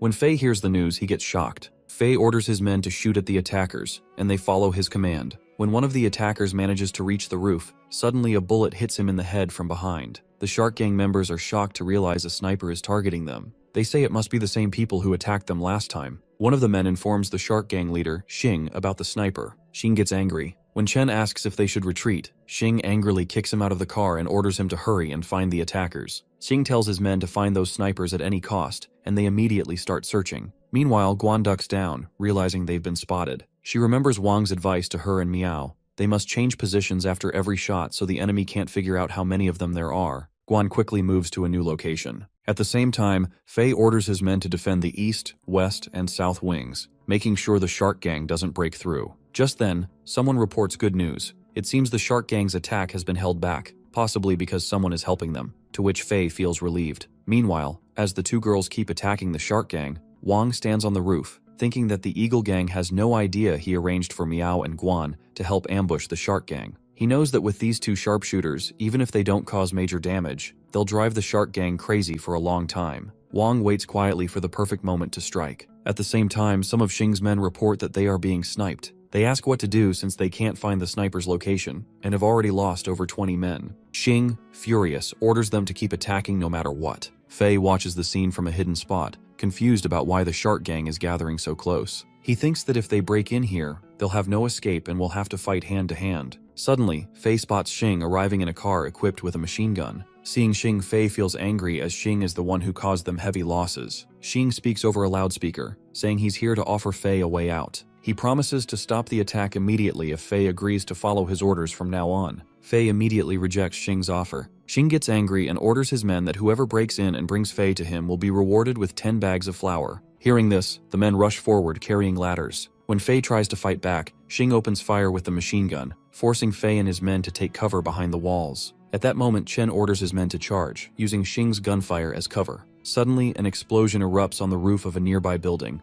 A rocket launcher hits Xing's car directly and everyone gets shocked. The attack comes from Wang. Seeing this, Fei and his men feel relieved, knowing someone is on their side. Fei resumes firing at the Shark Gang members, who begin to scatter and retreat. Chen helps the badly injured Xing to his feet, surprised by the Eagle Gang's firepower as they quickly retreat. Wang watches and thinks everything is going according to plan. He believes the Shark Gang won't be a threat to Guan and the others for a while, so he can return feeling more at ease. At that moment, a man tells Fei that although they lost many people, they managed to hold their ground. Fei orders him to hurry and bring his divine weapon. Wang puts the rocket launcher back into the system, feeling satisfied. Suddenly he hears Fei's voice over the loudspeaker. Fei says he doesn't know who helped them, but he thanks that person for saving their lives. He promises that if they ever face trouble, the Eagle Gang will come to their aid. Both gangs suffer heavy losses, but the Shark Gang is hit the hardest. Their numbers drop from over 100 to just 30, with more than half injured. With Xing badly hurt and the Eagle Gang needing to regroup, neither side is likely to take risky actions or cause more trouble anytime soon. Wang sits at home with Guan, Miao, Chengping and the others, all enjoying their victory. Chengping says he never expected just the 3 of them could cause so much damage to 2 gangs. He adds that if his legs weren't injured, he would have fired a few shots too. Xiaonan says he wants to join in as well, but Xiaobao teases him, saying he can't because he runs too slow.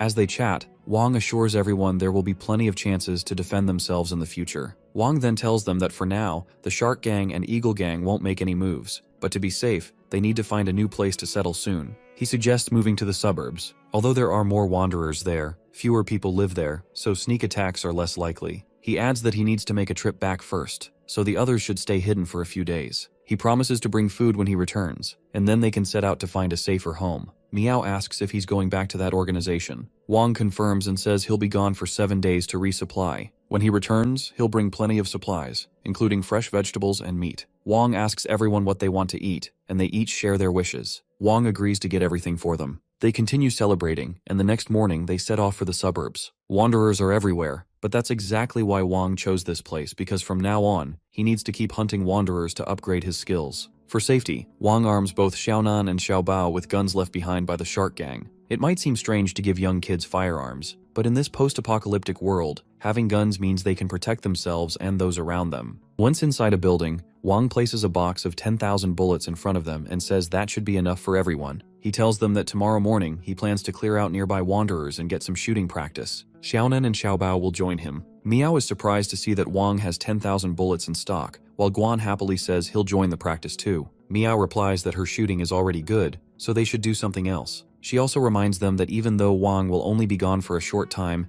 they should prepare for food shortages by picking wild vegetables in the nearby mountains tomorrow. Wang agrees and says he's been eating instant noodles for so many days that now he wants to try some wild vegetables. Guan hears this and offers to go pick them up with Miao. She thinks to herself that she had hoped to spend some quality time with Wang before he left, but now she has no choice. The next day, Wang takes Xiaonan and Xiaobao to practice shooting on the roof of a building. When Xiaonan sees the wanderers crawling nearby, he gets excited, but Xiaobao feels worried. Wang reassures her, saying they want those wanderers to gather there. Wang takes aim and shoots a wanderer in the head, then tells the kids to start practicing too. Being in the suburbs makes it easy to train, so they spend the whole day shooting. Before they know it, evening arrives. In the few days before Wang has to leave, they spend every day here hunting wanderers, using about 3,000 bullets until the area is almost completely clear. Wang notices that the kids' shooting skills are improving fast, which means more people can protect the team. His own skills get better too. At that moment, his system notifies him that both his shooting specialization and Mighty Warrior's palm skills have leveled up. When they return home, Wang and the others are astonished to see a feast laid out on the table. Guan explains that it's all thanks to Miao, who spent the entire day in the kitchen.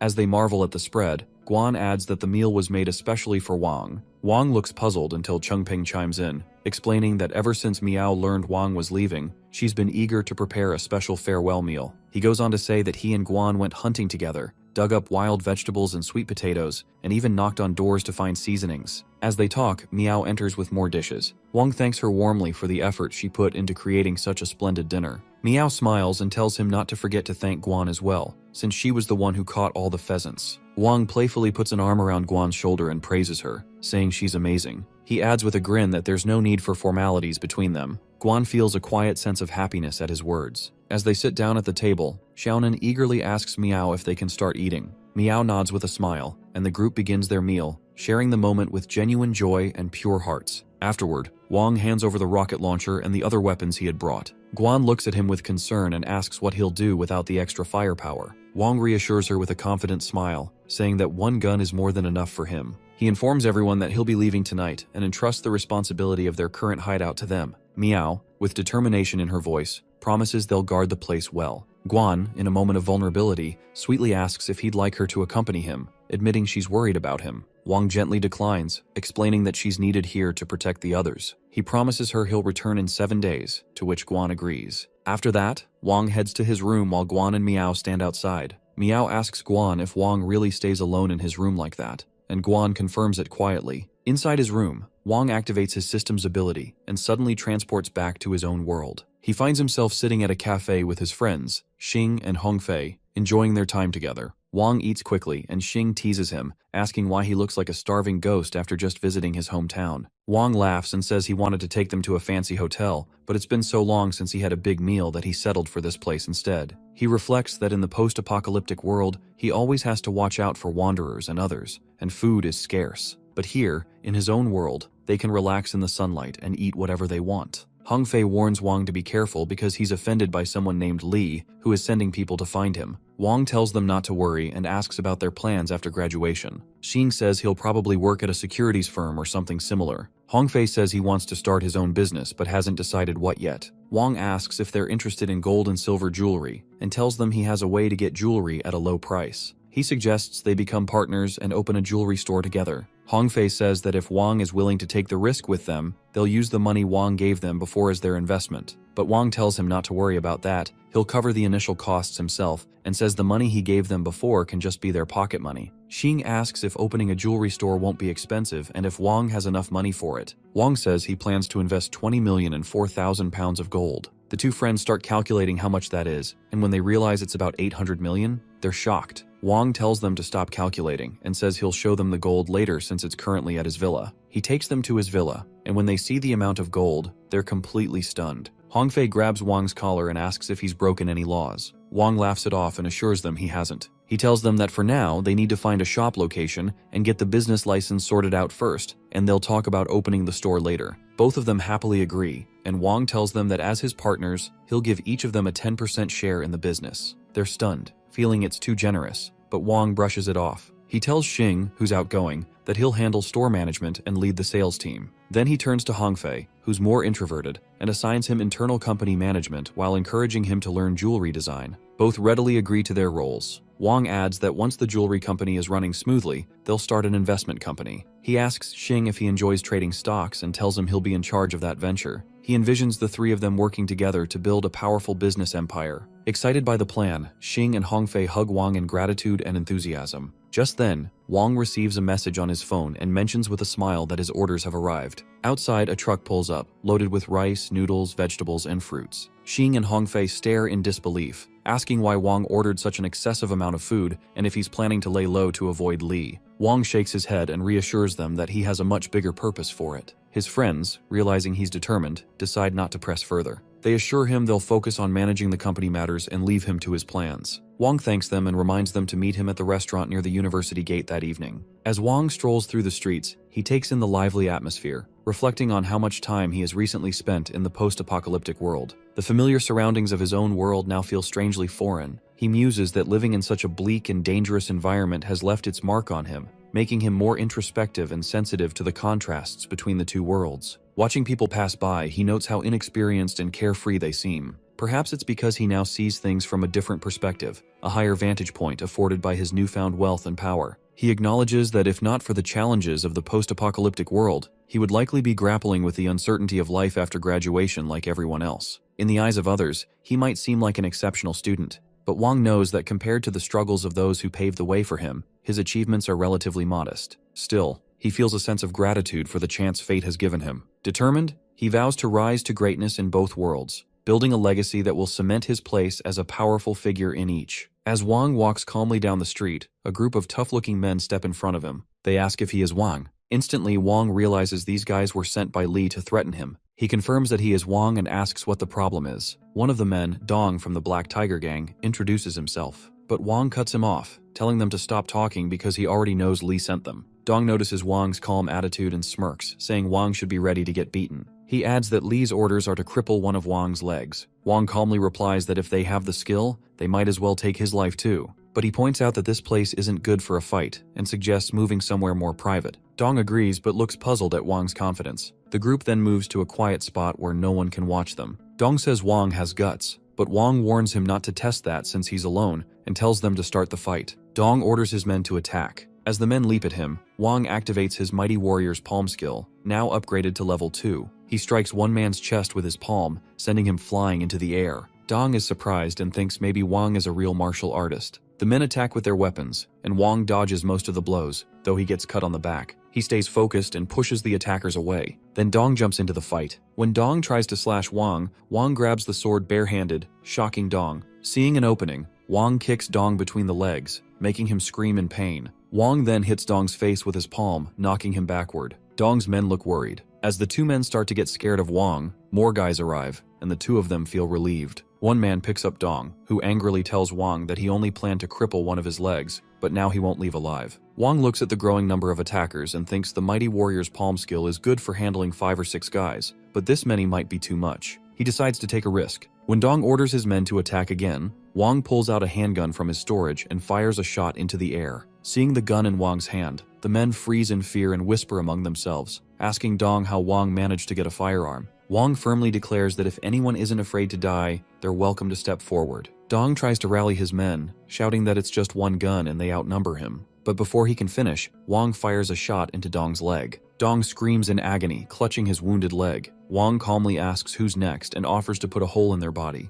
Terrified, the men rush to hold Dong upright. When Wang points the gun at him again, Dong's tone softens immediately. He stammers that the Black Tiger Gang is now willing to be his ally. His men chime in, pleading for Wang to spare them. Tears well up in their eyes as they beg for mercy. Wang looks at them coldly and comments on their earlier plan to teach him a lesson. The men hurriedly respond that they've learned their lesson and meekly ask if they can leave. With a nod from Wang, they grab Dong, dragging him along the ground, and flee the scene as fast as they can. From behind, Wang's phone rings. It's his friend Xing who sounds worried. Xing says they heard from classmates that Wang was taken away by a group of people and asks if he's okay now. Wang reassures him that he handled it and tells him to come pick him up since there are no taxis around. Later, Wang and Xing sit in a cafe. Xing gets angry about Li sending thugs after Wang. Wang asks about how things are going and why Hongfei isn't there. Sign explains they've already registered the business, but it will take about 2 weeks to get the license. Hongfei is busy looking for a good storefront, so he didn't come along. Wang tells them not to rush the shop search and suggests using an agent. When Xing worries again about Li, Wang says he'll deal with him eventually. For now, they should focus on the business and not stress over anything else. Wang then stands up, saying he has other matters to attend to, and leaves. Watching him go, Xing thinks that he and Hongfei won't let Li keep bullying Wang like this. Wang calls Hongfei and asks if he has found Li. Hongfei replies that Li is at the bar, dancing. Meanwhile, at the bar, Li goes to the bathroom to pee, and suddenly Xing and Hongfei cover him with a blanket and start hitting him with sticks. After they finish, they throw him onto the toilet seat and quickly run away. Back at his villa, Wang looks at the many supplies he plans to take to the post-apocalyptic world. He thinks this should be enough food for everyone for a month. He even brought a cooler so they can enjoy cold soda and beer. He's sure everyone will be happy to see these things. Wang tells his system to store all the items in the storage space. The system activates teleportation and asks if he's ready. Wang pauses and wonders if teleporting so much food at once might cause it to spoil. The system reassures him that the storage space has a super preservation function, so keeping food fresh for a long time isn't a problem. Wang thinks the system is amazing and feels relieved. He gets ready to teleport. Meanwhile, in the post-apocalyptic world, everyone waits for Wang. Xiaonan says it's the 7th day, so Wang should be back soon. Chengping adds that if Wang is safe where he is, even if he doesn't return, they should still wish him well. He says they've all benefited from Wang's kindness and that no one like him exists in this world. Miao agrees.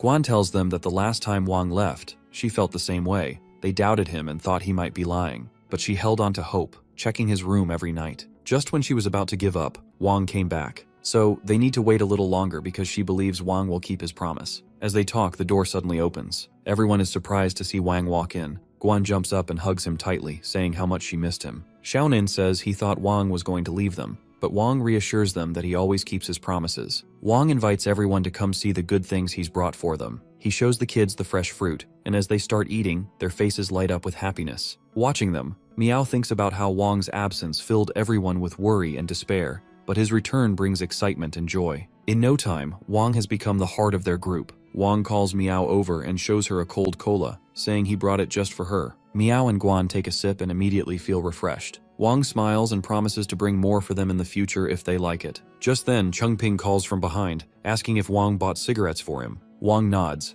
and when Chengping opens the box and smells the cigarettes, he grins, saying it's been years, and the familiar scent is intoxicating. Wang then tells Guan and Miao that he also brought a hot pot base. He asks them to set up the pot so they can enjoy a hot pot together. They start cooking the food together. As Wang adds ingredients to the pot, Miao reminds him to use them carefully, but Wang reassures her there's plenty to go around. Guan brings some vegetables and meat, and Wang tells her to add everything in. Watching the food cook, the kids grow excited, feeling it's going to taste amazing. Guan smiles and says that as long as they're with Wang, they'll always have good food to enjoy. When the meal is ready, Wang tells everyone to dig in. They all eat with grateful hearts. As Miao takes a bite, tears well up in her eyes. Wang looks at everyone and notices tears in their eyes. He asks if the food tastes bad. Miao quickly shakes her head and says the food is delicious. She explains that they're just emotional because it's been so long since they've tasted something like this. She remembers how, before the apocalypse, eating hot pot was normal, food was easy to find, and life wasn't so hard. People could enjoy the sunshine and simple moments. Xiaonan adds that the meal reminds him of his late parents and the family dinners they once had. Xiaobao says she misses her mom and dad too, but knows they're never coming back. Chengping quietly shares that he thinks of his granddaughter. When the apocalypse came, he couldn't protect his family, and in the end, he barely survived alone.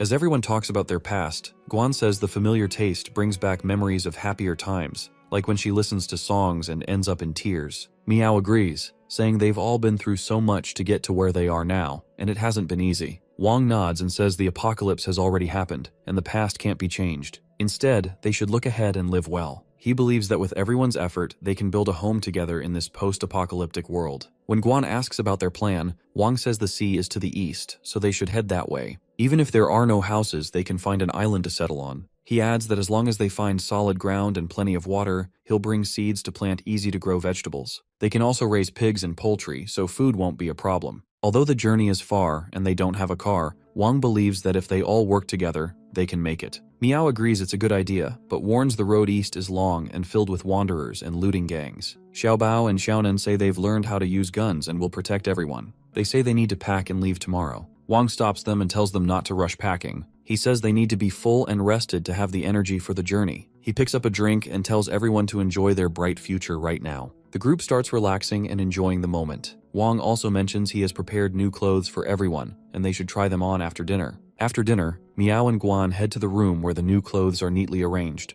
Miao looks at them in confusion, wondering where Wang managed to get so many. Guan picks up a set and smiles, saying it would look great on Miao. Miao nods in agreement and begins trying it on. Meanwhile, Wang is in the bathroom, stretching and sighing with relief. He remarks to himself that it's finally time to enjoy a nice, relaxing bath and unwind. As Wang prepares to step into the bathtub, he notices a small note stuck to its side. It's from Guan, thanking him for his hard work and mentioning that she heated the water for him to enjoy a hot bath. Smiling at her thoughtfulness, Wang dips his hand in to check the temperature. Finding it just right, he sinks into the warm water with a contented sigh. Relaxing, Wang muses about the stark contrast between his villa in his original world and the post-apocalyptic world he now frequents. Back home, comfort and luxury are effortless, but here, even a simple hot bath feels like a rare treasure. He reflects on the vast wealth and privileges he has back in his world, far beyond what he could use in several lifetimes, yet it feels fleeting compared to the fulfillment he finds here. Wang resolves to create a safe, self-sufficient environment for everyone in this world,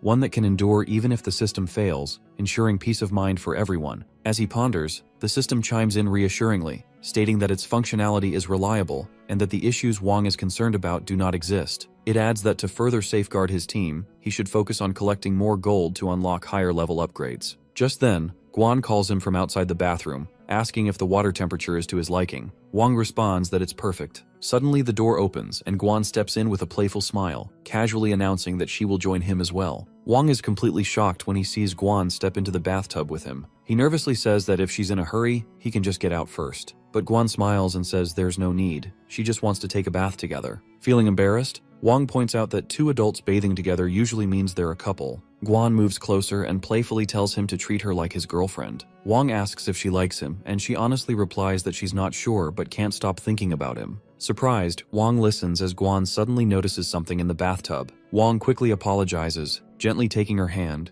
and says he understands she might have feelings for him because he's cared for her, but asks if she's sure it's love. Guan asks if he doesn't like her, and Wang admits that he does, but that doesn't mean he can claim her. He hopes she can figure out if what she feels is true love or just gratitude. With that, he steps out of the tub and tells her that when she's certain about her feelings and can tell love apart from fondness, it won't be too late for them to start a relationship. Wang steps out of the bathroom and lies down on the bed, feeling refreshed and relaxed after his bath. As he stretches out, he reflects on his own hesitation. Guan is thoughtful, gentle, and undeniably charming, the kind of woman most men would dream of. Yet despite her kindness, he finds himself holding back. His thoughts drift to Zhao, who only sees him as free labor. In contrast, Guan's warmth and care stand out so clearly. Perhaps it's the scars of past betrayals that make him wary of responding to Guan's feelings, or maybe it's because he's starting to realize he might genuinely like her. As these thoughts swirl in his mind, the door opens. Guan steps out of the bathroom, her cheeks slightly flushed, wearing the cat-themed outfit Wang had brought earlier. Wang looks at her in the uniform and feels surprised. Guan notices and asks if he likes this kind of outfit. He nods and then asks where she got it. She smiles and says she found it among the clothes he bought for them. Wang suddenly remembers that while shopping online for clothes to fit everyone, the site had recommended a sailor uniform. He thought Guan would look great in it, so he ordered several sets. As he's thinking this, Guan suddenly hugs him and says that ever since being with him, she hasn't gone hungry, and most importantly, feels safe. She politely asks him to accept her feelings and gently kisses him on the lips. Their romance begins. The next morning, they set off early toward the seaside. Along the way, they try to find cars that still work but come up empty-handed. With no other option, they start walking. This makes Wang realize he needs to find more gold quickly to upgrade the system so he can bring cars and power to the post-apocalyptic world. During the day, a few Anders show up now and then, but they have enough guns and ammo to handle them easily. Still, to avoid making noise and attracting more zombies, they try to use knives whenever they can. Wang notices that ever since he upgraded the Mighty Warrior's palm technique, his agility has improved a lot. At that moment, Meow says he seems much quicker and asks if he's been training in secret. Wang confirms that he has. Then Guan moves closer and says Wang is so skilled and brave, and she feels really safe with him. Seeing Guan so close to Wang, Meow feels a little confused. As they continue their journey, night falls,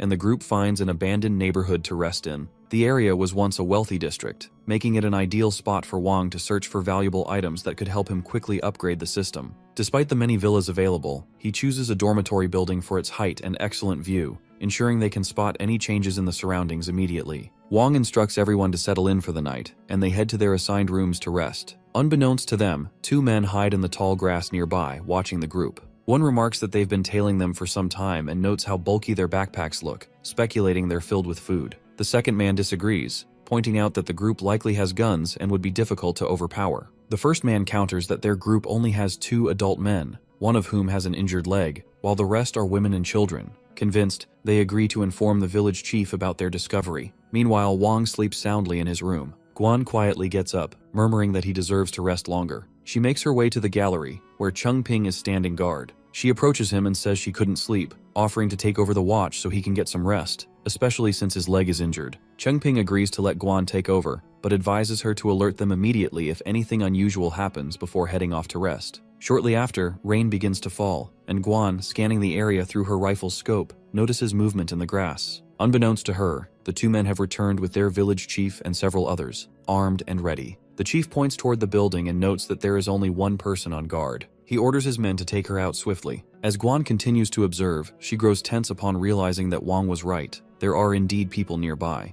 To her alarm, she sees them advancing from both sides, attempting to encircle the building. Just then, Wang and the others arrive, armed and ready. Wang asks Guan about the situation, and she reports that there are about 20 enemies. However, due to the rain, she can't determine whether they are armed with guns. Wang quickly takes charge, instructing Guan and Meow to stay with him by the windows while Chengping monitors the stairs. Chengping nods in agreement. Xiaonan and Xiaobao volunteer to join Wang in the fight. but Chengping firmly orders them to protect Xiaoyan and the others while packing their belongings for a potential emergency evacuation. Using his scope, Wang carefully assesses the situation. He notices the attackers spreading out to encircle the building and decides to act preemptively. He plans to take down one or two of them to send a clear warning. As the thugs step forward, Wang suddenly fires a shot, hitting one of the men in the head. The rest get scared and start running away to save themselves. Watching them flee, Guan smiles and says this is great. She raises her rifle, ready to take a few more shots, but Wang quickly stops her. He warns that more gunfire might attract a horde of wanderers, making it hard for them to escape. Miao agrees, saying that as long as those thugs don't bother them again, there's no need to get involved further. Back at the thugs' hiding spot, the village chief looks worried. He finds it strange how easily Wang and his group found them in the dark, and suspects they might have weapons with night vision goggles. His men share the concern, saying if that's true, they won't stand a chance fighting at night, even if they do well during the day. The chief knows he needs a plan. He then orders his men to release the 300 wanderers they have locked up on the west side of the village, planning to use them against Wang's group to see how many bullets they have left. Wang and Guan stand quietly in the gallery as the rain begins to stop. Wang gently tells her that it's only a few hours until dawn, and the thugs probably won't return, so she should get some rest. But Guan refuses, wanting to stay by his side. As they talk, Wang suddenly hears rustling in the grass again. He realizes the thugs haven't given up. Looking down, they see two men slowly approaching. Guan quickly takes aim and shoots them both on the spot. Feeling relieved, Wang and Guan start to relax, but then they notice a large group of wanderers crawling nearby, closing in around them. Wang points out that there are plenty of wanderers on the other side too, and it's likely the earlier gunshots attracted all the nearby wanderers. Guan says they fired shots before without any wanderers showing up, so she wonders why there are so many now. Then she realizes it must be because of those troublemakers nearby. Wang agrees and says that if that's true, it's actually a good thing. He explains that wanderers aren't very smart and won't miss any threats, so having so many of them here is perfect for Xiaobao and him to practice shooting. Wang adds that time isn't a problem. They have enough supplies, and since they're stuck here, they might as well stay a few more days to recover. Guan agrees. After a while, Miao and the others arrive and are shocked to see so many wanderers around. Chengping says that if they don't clear out all these wanderers, there's no way they can leave. Xiaonan reminds everyone that Wang told them before bed not to kill the wanderers yet, since they plan to use them for joint shooting practice. Miao reassures them that the wanderers can't climb up to their location, so they don't have to worry about any ambushes and can get a good night's rest. She tells everyone she will keep watch, so they should get some rest and figure things out once Wang wakes up tomorrow. Meanwhile, the villagers watch from another building, happily commenting that trapping Wang's group inside the building will make catching them much easier. After some time, morning arrives. When Wang and Guan wake up, Xiaonan reminds Wang they need to practice shooting since there are now a lot of wanderers nearby. But Wang tells him not to rush as he's hungry and wants to eat first. He says it's been a while since he cooked for everyone, so today he'll make fried beef. The kids get excited, but Miao points out that although they have plenty of food, they're surrounded and still have some wild vegetables left, so they shouldn't waste those. Wang smiles and says there are plenty of ingredients, so Miao doesn't need to worry because cooking isn't just about eating. At that moment, the thugs are cooking vegetable soup in another building. The chief tells them they'll get meat soon, but for now, they have to drink the soup. The others agree, but just as they're about to drink, a delicious smell of beef reaches them. Wang smiles and says his part-time cooking skills from college finally come in handy. As the dish is ready, he serves it to everyone. Miao praises him, saying Wang is really great at cooking. Everyone feels happy, and Miao asks if he made such a delicious dish on purpose just to let the thugs know. Wang laughs and says she really understands him. Meanwhile, the thugs angrily break their bowl of soup. They complain that Wang's group is eating well while they have to drink disgusting vegetable soup. The chief tries to calm them down, but they say that during their journey to survive, they've had to eat many terrible things, and now it's unfair that those guys get better food than them. The chief reminds them that everyone has their own fate. He tells them to remember that when the apocalypse first started, their village had over 300 people. At first, they worked hard to become self-sufficient. They weren't rich, but they had enough food. Then other groups came to steal from them. Wanderers attacked, infections spread, and their population dropped from over 300 to just over 20. Hearing this, everyone feels sad. The chief says he knows they've all been hungry for a long time, but now that the meat is right in front of them, they must stay calm. Suddenly, they hear gunshots. The chief smiles and says those guys must be desperate to escape, so they've started shooting at the wanderers. He adds that once they run out of bullets, they'll attack. Meanwhile, the kids practice shooting at the wanderers. Wang calmly tells Xiaonan he needs to kill one more to reach 10. He also tells Xiaobao she's killed 5 so far and needs to try harder. Watching them, Miao asks Chengping if using bullets this way is a waste. Chengping replies that it's not, it's an investment for the long run. When Xiaonan kills another wanderer, he's thrilled to have reached 10 kills. As a reward, Wang gives him a piece of chicken leg. Seeing Xiaobao look sad, Xiaonan tells her they'll share his chicken leg. When Xiaobao looks surprised, Xiaonan smiles and says they're family, so they share the good things. Wang then places more food in front of the kids and tells them it's a reward for their hard work. The kids cheer happily. When Miao asks if they really have enough food to keep eating like this, Wang reassures her there's plenty. Miao thinks about how Wang's bag seems to empty and then refills every day, but since it's his secret, she doesn't dwell on it. Wang and the kids keep shooting at the wanderers through the day and into the night. Meanwhile, the thugs grow confused, wondering how the gunfire has been non-stop since morning and how many bullets their enemies have left. The chief tells them to be patient as those constant shots will attract more wanderers, and eventually, their enemies will run out of ammo. At that moment, Wang lies down on a bench and asks the kids and Guan to give him a massage, saying he's tired from killing so many wanderers. Guan gently asks if she can join him to help so he doesn't get too exhausted, but Wang insists he can handle it alone and that they're all very helpful to him. He adds that he's using the wanderers for target practice and that his headshot accuracy is improving. Xiaonan is amazed and says Wang has already killed 300 wanderers on his own. Wang thinks that if he wants to upgrade the system, he has to keep taking down the wanderers himself. Then another large group of wanderers approaches, drawn by the sound of gunfire. This gives Wang more chances to gain experience and upgrade the system. After days of practice and with the boost from his shooting specialization skill, his shooting level now far exceeds Officer Miao's. Thanks to the shooting specialization, even a pistol feels like a sniper rifle in his hands. Although Wang has been stuck here for 7 days without finding anything valuable, this time has helped him improve his skills, so it is an unexpected benefit. Wang hands heavy boxes of food to Guan, Miao, and the others. The kids light up, joking that Wang must have a magic bag. They thought after a few days of good meals, they'd be back to eating wild vegetables. Miao adds that it makes sense why Wang always says there's plenty of food whenever she reminds him to save some. She's sure this food will last them until Wang returns. Wang tells them to eat well and take care of themselves over the next 7 days. He promises to bring even more food when he comes back. Miao smiles and says they all believe him. Wang tells everyone that after spending some time together, they've probably guessed that the food he brings needs to be paid for with gold and precious jewelry. He adds that, while gold and jewelry aren't worth much compared to survival supplies right now, he has a way to make them valuable. When the time is right, he'll explain it to them. Everyone, including Guan and Miao, promises to keep his secret. Wang then says he's leaving and reminds them that there are still some wanderers downstairs, so they need to keep watch. He teleports back to his world, landing in the grass, and asks his system if it can make his landing point more precise. The system assures him it will handle it. Wang checks his phone and sees missed calls from Hongfei, Xing, and Zhao. He's confused about Zhao's call, wondering if she's trying to get back together after a breakup. But he decides to set that aside and focus on asking Hongfei about the shop first. Arriving at his villa, Wang calls Hongfei. When Hongfei asks why he wasn't answering, Wang explains he was busy handling something, and the signal was bad. Then he asks if the police have contacted him yet. Hongfei asks why the police would need to contact him. Wang explains that after his altercation with Dong, he's concerned they might report him to the authorities and involve Hongfei. However, Hongfei reassures him, saying those thugs wouldn't risk losing face by asking the police for help. She adds that she and Xing are nearly finished setting up the shop. Wang says he was about to ask about that but decides it's too late to discuss further and suggests continuing the conversation tomorrow. After ending the call, Wang notices Zhao calling again. When he answers, she immediately brings up hearing that he shot someone from the Black Tiger gang. Wang confirms it, but firmly tells her that his business is none of her concern. Zhao says she's just giving him a friendly warning, that he's in serious trouble. She explains that while Li was surprised to learn Wang has a gun, neither he nor the Black Tiger gang plans to let this go. She adds that it seems Li is even hiring assassins to deal with him.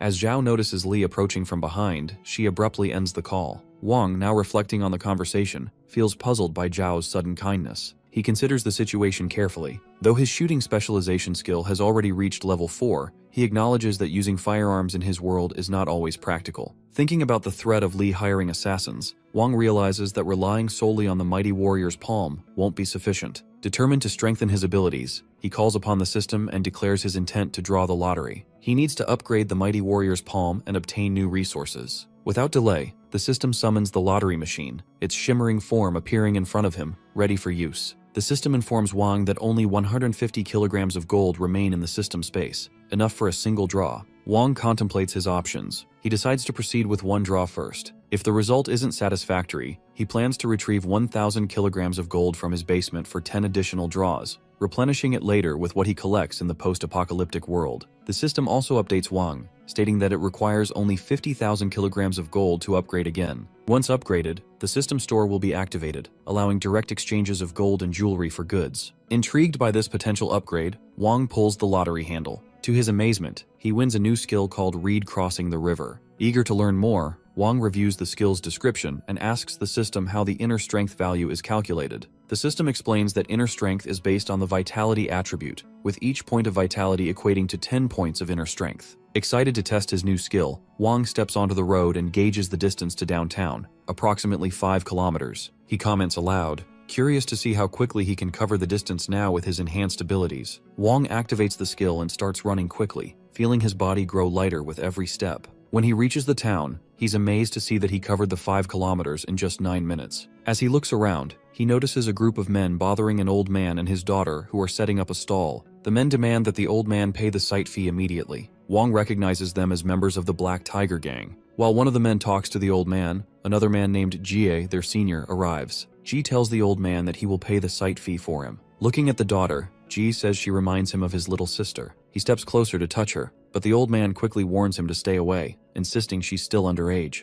Wang steps forward, anger flaring, intending to intervene. Just as Jie reaches out to grab the girl, an elderly man suddenly seizes Jie's hand in a firm grip. The old man sternly remarks on the shame of grown men bullying an elderly person and harassing a young girl, questioning how they can call themselves men. Furious, Jai warns the old man to back off, threatening to smash his head, but the old man calmly invites him to try. Jai then realizes to his shock that he can't move his hand. It's completely immobilized by the old man's unyielding grasp. While the others look on in confusion, Wang notices something they don't. He can tell Jie isn't holding back by choice. He's simply unable to move. The old man, unimpressed, taunts Jie, asking why he suddenly stopped threatening to smash heads. Enraged, Jai orders his companions to attack. One of the men throws a punch at the old man's face, but to everyone's astonishment, it has no effect. Staggered by the lack of impact, the attacker mutters about the old man using some kind of dark magic. The old man corrects him with a smirk, saying that this isn't black magic, it's kung fu. Suddenly, the old man strikes both men with a powerful palm strike, sending them stumbling backward. Everyone gasps in shock at his skill. The others quickly draw their knives and rush at him, ready to attack. But the old man effortlessly dodges their blows and starts fighting back, landing quick strikes on them. When Jai lunges at him with a knife, the old man blocks his hand, making the knife drop to the ground.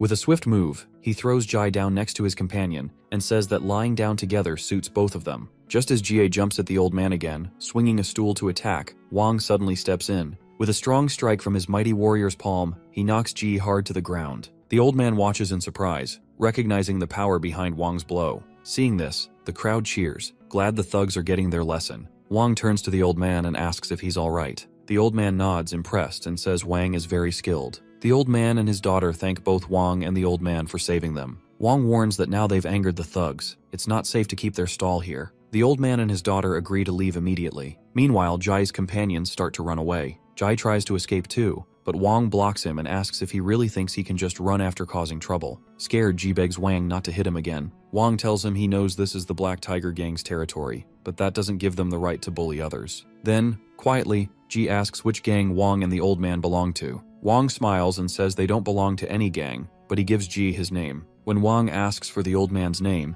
the old man replies with a calm smile, saying he'll share it later, as Jie isn't worthy of knowing. Wang then firmly orders Jai to leave as the old man instructed. Suddenly, Ji recalls something. Wang is the same man Dong had wanted to deal with. He realizes Wang isn't just skilled, he's the one who shot Dog, who is still hospitalized. Snapping out of his thoughts, Ji hears Wang angrily demand why he's still standing there. Frightened, Jai quickly flees. The bystanders cheer, calling Wang and the old man heroes for teaching the thugs a lesson. However, they also warn that the gang won't let this slide and suggest the two leave quickly. Wang agrees, but before departing, the old man invites him for a cup of tea. They move to a quieter spot, where the old man observes that Wang has reached the second level of the mighty warrior's palm. Impressed by his keen insight, Wang realizes this man is a true master. When asked his age, Wang responds that he's 21 and still a university student. The old man praises him, calling his achievements admirable. Wang humbly thanks him, saying the old man is too kind. The old man then smiles and mentions he has an unreasonable request, asking if Wang would be willing to help him. Wang says that if it's something he can do, he won't refuse. The master then says they should spar his Tai Chi against Wang's mighty warrior's palm. Wang is surprised and hesitates. He says he can't spar because his mighty warrior's palm might hurt someone.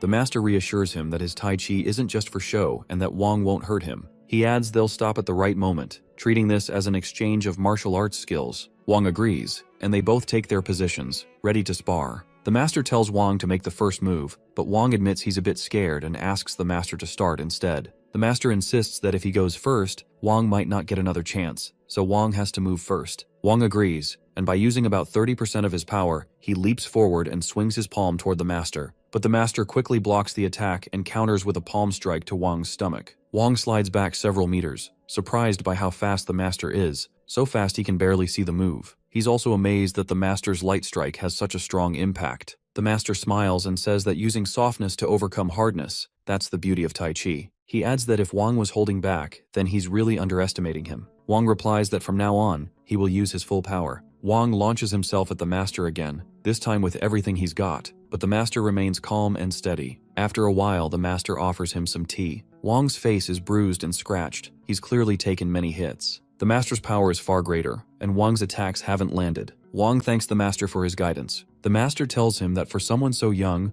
Wang has already cultivated impressive inner strength, which shows real talent. However, he points out that Wang's movements aren't flexible enough, which is why he got hurt. He also says Wang lacks real combat experience, and to unlock the full power of the mighty warrior's palm, he needs more practical fighting practice. Wang then says he has a request. He wants to learn Tai Chi from the master and asks to become his student. The master asks if learning Tai Chi won't interfere with Wang's training since he hasn't fully mastered the mighty warrior's palm yet. Wang assures him not to worry, he won't neglect his mighty warrior's palm practice. He explains that while the mighty warrior's palm is powerful in attack, it relies only on brute strength and is useless against someone stronger. Tai Chi, on the other hand, is different. It can both attack and defend, and it uses the opponent's own strength against them. The master nods, impressed by Wang's unique insight. He explains that the mighty warrior's palm is a top-level martial art based on pure strength, but it's also a Buddhist martial art, embodying compassion and mercy, reflecting the spirit of Buddhism. He notes that Wang hasn't become arrogant because of his skills, but instead shows concern about hurting others. Because of this, the master agrees to take Wang as his disciple. Wang feels happy and thanks the master warmly for his kindness. The master thinks to himself that he didn't expect to find such a precious disciple just while taking a walk. He then reveals his real name is Zhengguo and explains that this martial art has been passed down in his family and is usually not taught to outsiders. Wang feels honored,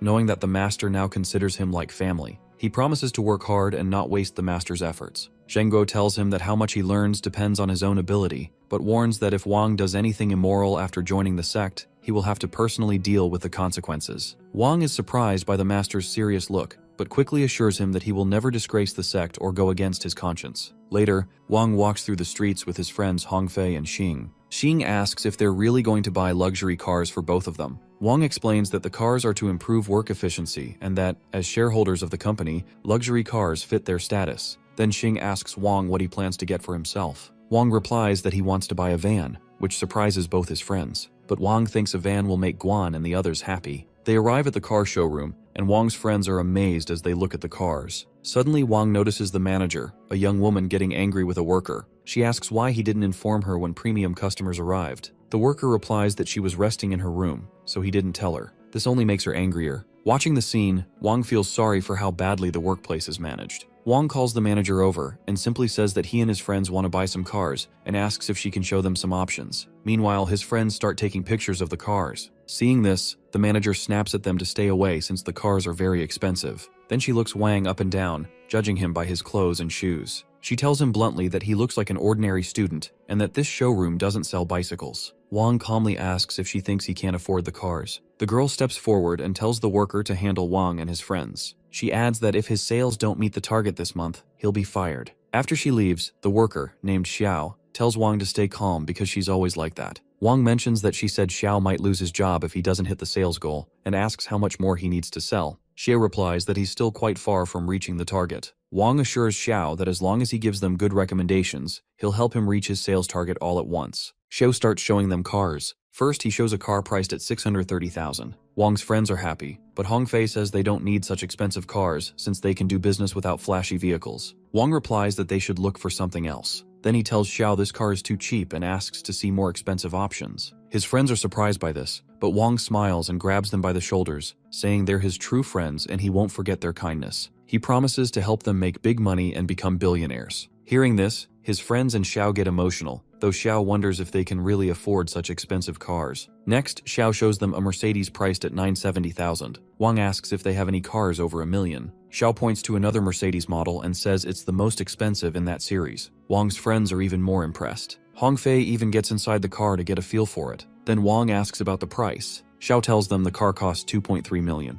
Xing is completely stunned, and Hongfei says that if they had known the price earlier, he wouldn't have gotten inside the car. Just then, the girl walks over and sternly asks what they're doing. She questions whether they can really afford these cars. When she orders Hongfei to get out of the car, Wang stops him and says he can sit wherever he wants. Wang will handle the girl. The girl turns to Xiao angrily, asking why he showed such expensive cars to them for a test drive. Hearing her rude tone, Xing tells her she's being very disrespectful. The girl snaps back that if college students like them don't have the money, they shouldn't come here just to test drive sports cars. She orders them to leave immediately, and threatens to call security to kick them out. Xing says he will report her rude behavior toward customers, but Wang calms him down. He tells Xing to let her call security as Wang will take care of it later. At this moment, security arrives and the girl orders them to throw the guys out. Xiao objects, saying they are customers, but she refuses to listen. The security guards tell the three of them to leave immediately, or they'll be forced to drag them out. Wang asks what they'll do if they don't leave. One of the guards steps forward to grab him, but before they can react, Wang strikes both guards with powerful palm strikes. Both fall to the ground, leaving Xing and Hongfei shocked at how strong and skilled Wang has become. The girl angrily demands to know how he could hurt them,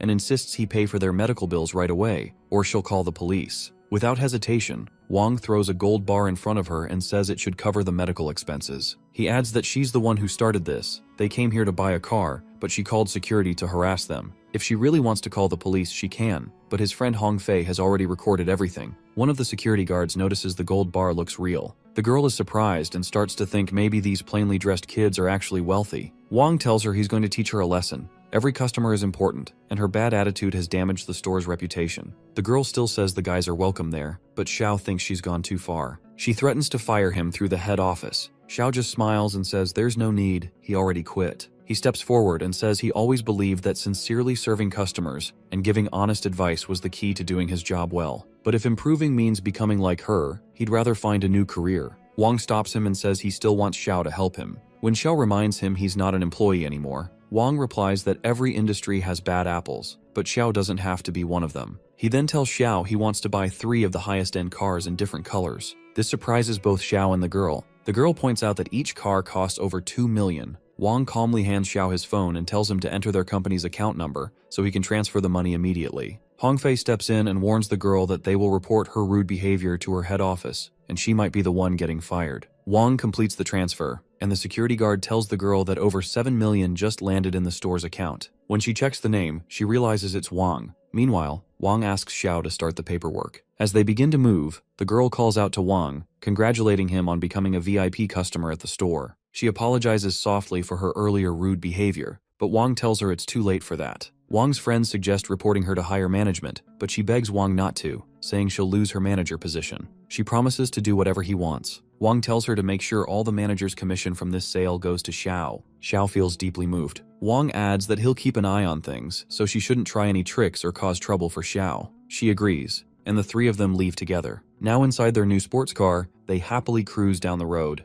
They call each other, and both of Wang's friends say how impressed they are with him. Hongfei points out that since Wang broke up with Zhao, he's completely changed. While they talk, they spot 2 sports cars ahead. Xing says he has a meeting with the goldsmith soon, so they need to overtake those cars. Wang and Hongfei agree, and they all speed up. Inside the other 2 cars, the drivers notice the 3 cars behind them and decide to accelerate, trying to stay ahead. Hongfei excitedly says it looks like they want to race. Xing and Hongfei get ready to race too. Wang asks when they last drove a car, and they say they've only driven their dad's cars a few times. Wang tells his friends they don't need to take any risks, since they still can't match those other guys, and they both agree. Meanwhile, one of the drivers asks his companion why the 3 cars behind stopped trying to catch up. The companion says he noticed they don't have license plates yet, and guesses they're just on a test drive. The first driver says the store wouldn't let customers drive this fast, and his companion suggests that means they've already bought the cars. The first driver adds that he wants to see who can really afford to buy 3 AMG GTS at once. As he slows down,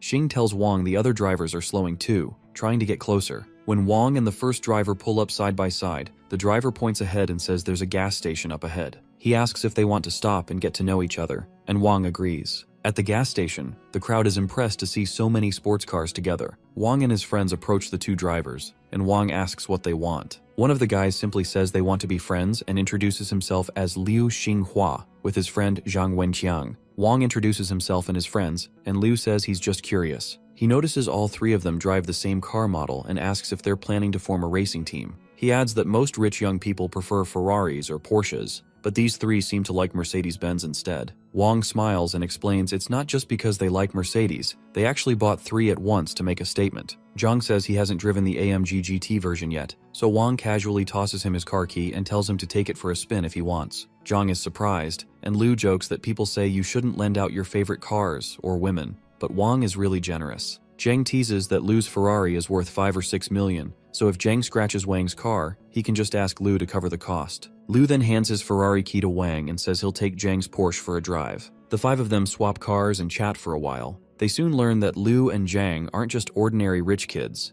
They both come from well-known families with plenty of wealth and influence. They don't have the usual arrogance of rich heirs. Instead, Liu and Zhang are friendly and down to earth. During the meal, everyone talks and laughs, enjoying the time together. When Liu and Zhang learn that Wang and his friends are still in college but already planning to open a jewelry store, they express a lot of respect for them. Liu says he really admires them and is interested in their business, so they exchange contact information. He also tells Wang that if he ever needs help or has a good idea, he can reach out to him. Soon, it's time to return to the post-apocalyptic world. This time, Wang brings plenty of food in a large van to fit everyone. He wonders how Guan and the others have been during the 7 days he's been away, especially with so many wanderers around. Wang then commands his system to open the teleportation portal. The system activates immediately, and Wang is teleported back to the post-apocalyptic world, this time landing right in a bathtub. When Wang asks why the system teleported him to the bathroom, the system explains that it chooses the landing spot based on where Wang subconsciously wants to land the most, so it's not the system's fault. Wang steps out of the bathroom and is surprised to see Miao changing clothes in his room. He asks why she's there, and she slaps him playfully, saying this is her room, not his. Wang then leaves and finds Guan and Xiaonan waiting. When Guan sees him, she happily hugs him, but Wang quickly notices a bad smell and asks what it is. Xiaonan tells him to come outside and see for himself. Outside, Wang is shocked to see many dead wanderer bodies scattered around, causing the terrible smell. Both kids cheerfully say that having so many targets helped them improve their shooting skills. Chengping explains that the village thugs were cowards. They never confronted them directly but kept luring nearby wanderers toward them. Wang guesses the thugs wanted to drain their ammo before attacking. Miao joins them and complains that the wanderers have stunk up the whole place, and if they weren't waiting for Wang, they would have left long ago. Guan asks Wang if they can start preparing to leave, and Wang agrees, saying they'll set off early the next morning. Meanwhile, the thugs are holed up in another building. They mention it's been 7 days, but those guys are still holding out, like a walking arsenal with endless ammo. The chief tells them that now the wanderers are gone. Everyone is getting impatient, but they have to stay calm. He orders them to keep wearing down their enemies, even if they still have bullets. Eventually, the stench of the dead will suffocate them. Hearing this, the men cheer and praise their chief's strong spirit. Back in their room, Wang lies on the bed while Guan, dressed beautifully, moves closer to him. They begin a romantic moment. Meanwhile, in her own room, Miao feels embarrassed hearing all the noises from their room. The next morning, one of the thugs spots something near the building where Wang and his group stayed. He's stunned and quickly calls the chief over to see. The chief sees that Wang and the others have a van and are driving away. They're confused about where Wang got the petrol. One of the men asks if they should chase them, but the chief refuses, saying they can't afford to mess with those guys. Instead, he orders them to search the place they stayed, in case they left something behind. Meanwhile, on the street, a young zombie boy and a girl are about to meet. As the boy steps forward, Wang's van suddenly hits him, killing him instantly, and they speed away. Inside the van, Miao is driving and tells Wang she hasn't driven in a long time, so he should take the wheel. Wang reassures her that if the van breaks, he'll just get another one.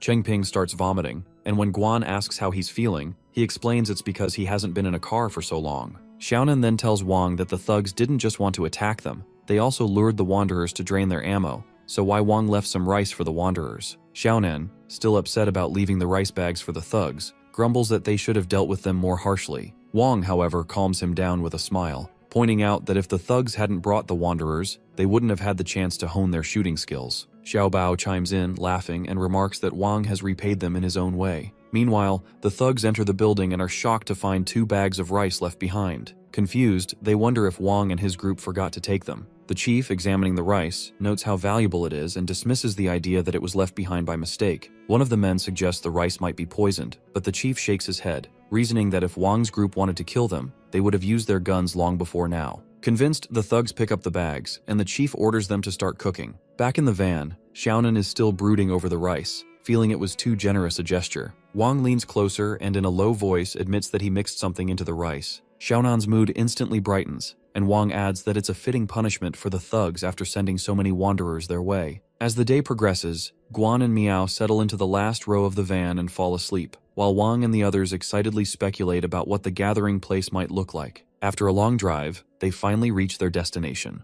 Chengping points ahead, telling Wang to take a look. Wang spots the edge of a small city that appears to be inhabited by humans. As night falls, the group sets up their tent near the roadside. Inside, Miao asks Guan about the kids, to which Guan replies that they're already asleep. Curious, Guan asks where Wang is, and Miao mentions that she saw him step out to check the surroundings. She guesses he's likely debating whether or not they should enter the city. Nearby, Wang stands quietly, staring at the distant city lights. His mind wrestles with uncertainty. The city could be a safe haven, or it might hold unknown dangers. He knows their next steps require careful consideration. Back at the tent, Xiaonan proposes that if they intend to enter the city, they should act soon. Chengping, however, advises caution, pointing out that they're a large group. If they rush into the city and face danger, they might not be able to protect everyone. Guan speculates that Wang is likely considering entering the city to look for gold. Miao agrees, adding that their resources don't just appear out of nowhere. Wang trades gold and jewelry for food and supplies, which makes finding gold a critical priority. Miao says she really wants to help Wang, but this is about everyone's safety. Xiaonan tells her to just tell Wang that they'll follow him into the city to find gold. They have guns and aren't afraid.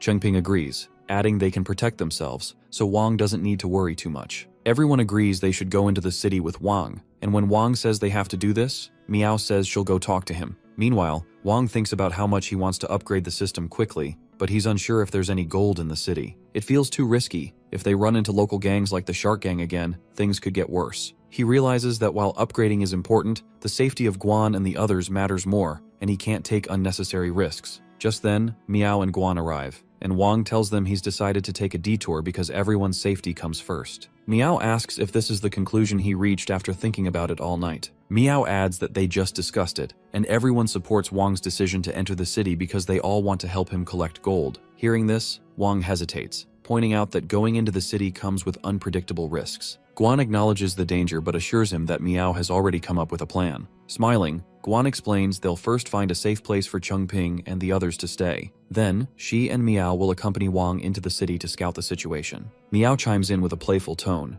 asking if that eases his worries. Wang, however, remains concerned. He points out that Chengping's leg is still injured, and Xiaobao, Xiaonan, and the others are too young to be left behind. Miao reassures him, noting that after their recent training, the kids' skills have improved significantly. She confidently states that as long as they don't encounter a large group of wanderers, they'll manage. She reminds Wang of how they all worked together to defeat the 4 major gangs. From that moment, they've been mentally prepared to fight alongside him. She emphasizes that their bond is no longer just a casual alliance. It's the connection of a family forged through shared struggles and hardships. When reassures Wang that no matter what happens, they will always stand by him. Moved by their unwavering support, Wang nods and agrees. Later, the 3 of them return to the campsite where their tent is set up. As soon as Xiaonan spots Wang, his face lights up with joy. Wang grins and announces to everyone that he's in a great mood tonight and wants to share something with them. He pulls out a guitar, surprising everyone, and begins to play and sing a romantic classic, Hotel California. As his voice fills the night air, the group listens intently, their eyes fixed on him with admiration. Guan, in particular, looks at Wang with a soft and affectionate gaze. The atmosphere is serene, and the night feels calm and magical. When morning arrives, Wang gathers the group to inform them that he, Guan, and Miao are heading out. The kids confidently assure him that they'll keep everyone safe while he's gone. Miao smiles and tells them they'll be back soon. Before leaving, Wang hands Chengping a fresh pack of cigarettes, jokingly advising him to savor them slowly. Chengping says he's been saving the cigarettes Wang gave him before, and Wang tells him not to worry, he still has plenty, so Chengping can enjoy them whenever he wants. The 3 of them start walking toward the city. Wang notices that Miao is unusually quiet, so he asks what's on her mind. She says she understands Wang's good intentions in giving Chengping cigarettes, but he should cut back because Chengping's health isn't great. Wang nods in understanding. He says that if times were peaceful, he'd definitely tell Chengping to smoke less, but in this post-apocalyptic world, smoking might be one of the few comforts Chengping has left. Miao agrees with him. As they talk, Guan suddenly hears the sound of a car engine. They quickly hide in a nearby spot. A jeep slowly patrols the area, carrying 3 armed men. When the jeep passes, Wang remarks that these people not only have vehicles but also guns. It seems the small city they're heading to is a human settlement. Guan says they should take care of these men first. Miao suggests they need to interrogate them about the city, but Wang thinks it's better to trade food with them instead. Miao asks what they will do if those men kill them and steal everything. Wang says that if that happens, they'll have a backup plan, but he'll need both of them to work closely with him. Meanwhile, the thugs in the jeep suddenly stop when they spot a girl and a boy crawling nearby. It's Wang and Miao. The thugs order them to stop or they'll shoot. Wang knows this is part of his plan. He and Miao will go unarmed to negotiate, while Guan hides in a high spot as their sniper. If things go wrong, she will take out the thugs immediately. Wang calmly tells the thugs they're from another city and want to find refuge for a while. One of the men responds that they often get people like them trying to settle here because the territory is well defended. He warns that it took a lot of effort to keep it that way. The thug then says if they want to enter, they have to give up some food. Wang quickly agrees to hand it over. At this moment, Miao notices one of the men trying to make a move toward her. As the man steps closer to Miao, he suddenly wrinkles his nose and asks if they fell into a cesspit because they smell so bad.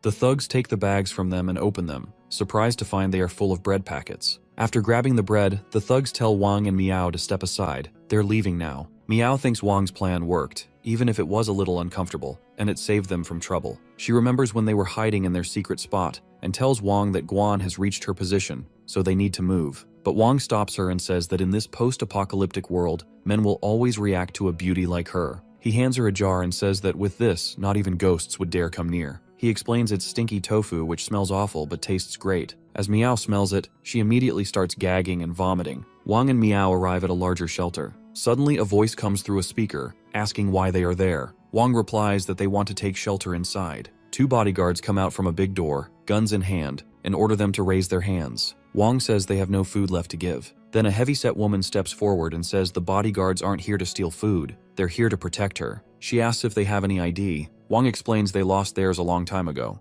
The woman hands them a paper and tells them to write down their names and details. Suddenly she wrinkles her nose at a bad smell, and Wang admits they haven't bathed for days while traveling, so they probably smell. She tells them the shelter does accept outsiders like them, but once inside, they must follow the rules. If they want to stay, they'll have to work for their leader, Jin. Wang asks what kind of work is available, and the woman replies that there are all sorts of jobs, each with a reward. She shows him a note labeled Jin dollar, explaining that it's the currency they use. People can earn it by working, and it can be exchanged for housing, food, and other necessities. However, everything must be paid for with either Jin dollars or food. As Wang examines the note, he thinks Jin must be clever and skilled in management to establish such a system. His curiosity about the city grows, and he thanks the woman, agreeing to work for Jin. She warns them that crimes like theft or robbery are strictly forbidden, and violators will face deadly consequences. Both Wang and Miao assure her they won't break any laws. Upon entering the town, Wang looks around and comments on how peaceful it seems. The tall walls surrounding the area make it feel like the ideal gathering place they had imagined. Miao nods in agreement but suddenly stops him when he suggests bringing Guan and the others here. She points out that something feels off and urges Wang to take a closer look at the residents.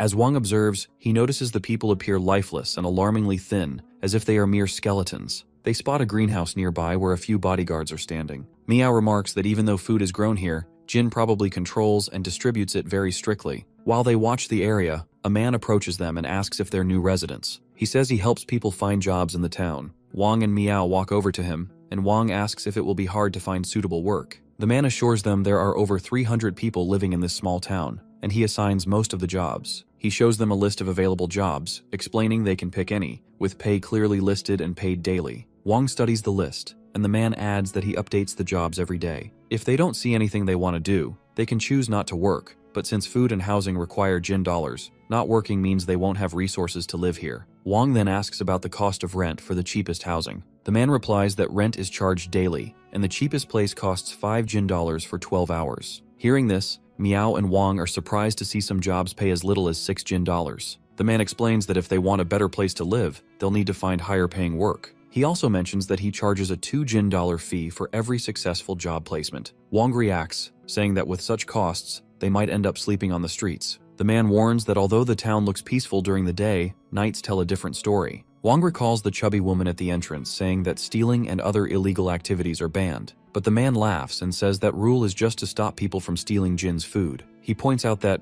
aside from Jin's men, most residents are nothing but skin and bones. He explains that the work is tough, and many realize their earnings aren't enough to buy food, so they stay hungry like everyone else. The man adds that hungry people can do desperate things. He also tells them about a newcomer who spent all his money on food and had no rent left, so he had to sleep in a hidden corner at night. He adds that one night, something terrible happened to a newcomer. His legs were chopped off. Wang and Miao are shocked to hear this, and the man insists it's true. Wang then says that if he wants to make good money, he should become a bodyguard, since it's the highest paying job available. Miao wants to apply too, but the man doubts it, saying their build isn't right for bodyguards. He then suggests that with Miao's beauty, she should become a dancer to catch Jin's attention, which would bring her clear benefits. He explains that Jin, the town's leader, loves collecting beautiful women and often throws swimsuit parties for them at his luxurious villa. Miao feels embarrassed hearing this, and Wang quickly rejects the idea, insisting they're both only applying for the bodyguard jobs. The man agrees to help them apply and tells them to come back tomorrow. As Wang and Miao walk away, Wang is still angry about the dancer's suggestion. Miao calls out to him and says if their application is rejected, he'll have to let her approach Jin alone.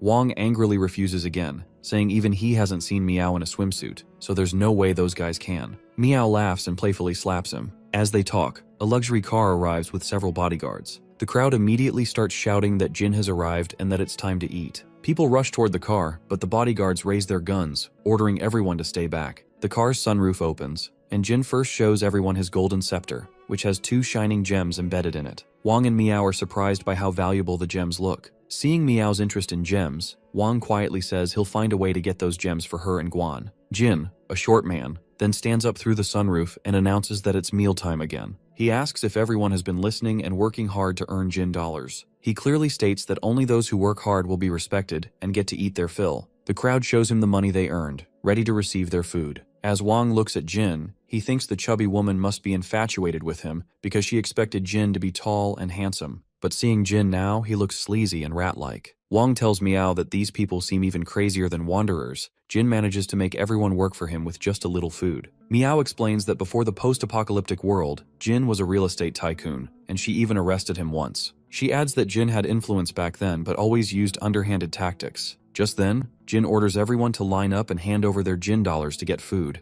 Everyone agrees. A woman with a small baby steps forward and gives money to one of Jin's workers, gently asking for 2 bowls of meat soup. The worker tells her her money only covers 1 bowl. Shocked, she asks if it wasn't 2 Jin dollars per bowl before. The worker says the food was brought back by Jin's men risking their lives, so the price has gone up. The woman pleads that her children haven't eaten for days and asks for another bowl. People behind her shout that she should buy it or leave the line. Reluctantly, she agrees to buy just 1. Watching this, Wang feels a pang of sympathy for her. As the woman takes the bowl, she asks again if she can have more, but the worker bluntly tells her to take what she has or leave it. She takes the bowl and walks away with her child, feeding the soup to the little one. Suddenly, she notices someone behind her. It's Wang. She asks him not to take her food, but Wang quickly assures her he's not there for that. Instead, he offers her some bread. To his surprise, she throws the bowl behind her and runs off, saying she doesn't want bread. Wang tries to stop her, but Miao arrives and tells him that she won't accept anything from him now because he's already scared her away. Wang, confused, asks why she rejected food when she looks starving. Miao replies that this small town is strange, and they need to watch carefully. Some men stand in front of Jin, and his bodyguard tells him they want to join the expedition team. Another man says they can arrange for them to leave tomorrow and asks for Jin's opinion. Jin warns the men to think carefully because joining the expedition is very dangerous. They ask if they will get bread if they join now. Jin confirms this and orders his men to give them bread. When the bodyguard throws the bread packets in front of them, the men quickly grab them. Jin tells his assistant to watch these men closely and to stop them if they try to escape. As they talk, a man named Dazu arrives. Jin asks him what he wants. Dazu kneels down, begging Jin to send his doctor to save his sister. Jin asks Dazu about his sister, and Dazu explains that she has been running a high fever for several days. He admits he's feeling weaker and came to Jin to request help arranging a doctor. Jin responds casually, calling it a minor issue, and tells Dazu to bring his sister to him for the best care. When Dazu mentions that his sister is only 15 and still a child, Jin dismisses the concern, stating that he's a businessman who always seeks profit. Jin offers an alternative.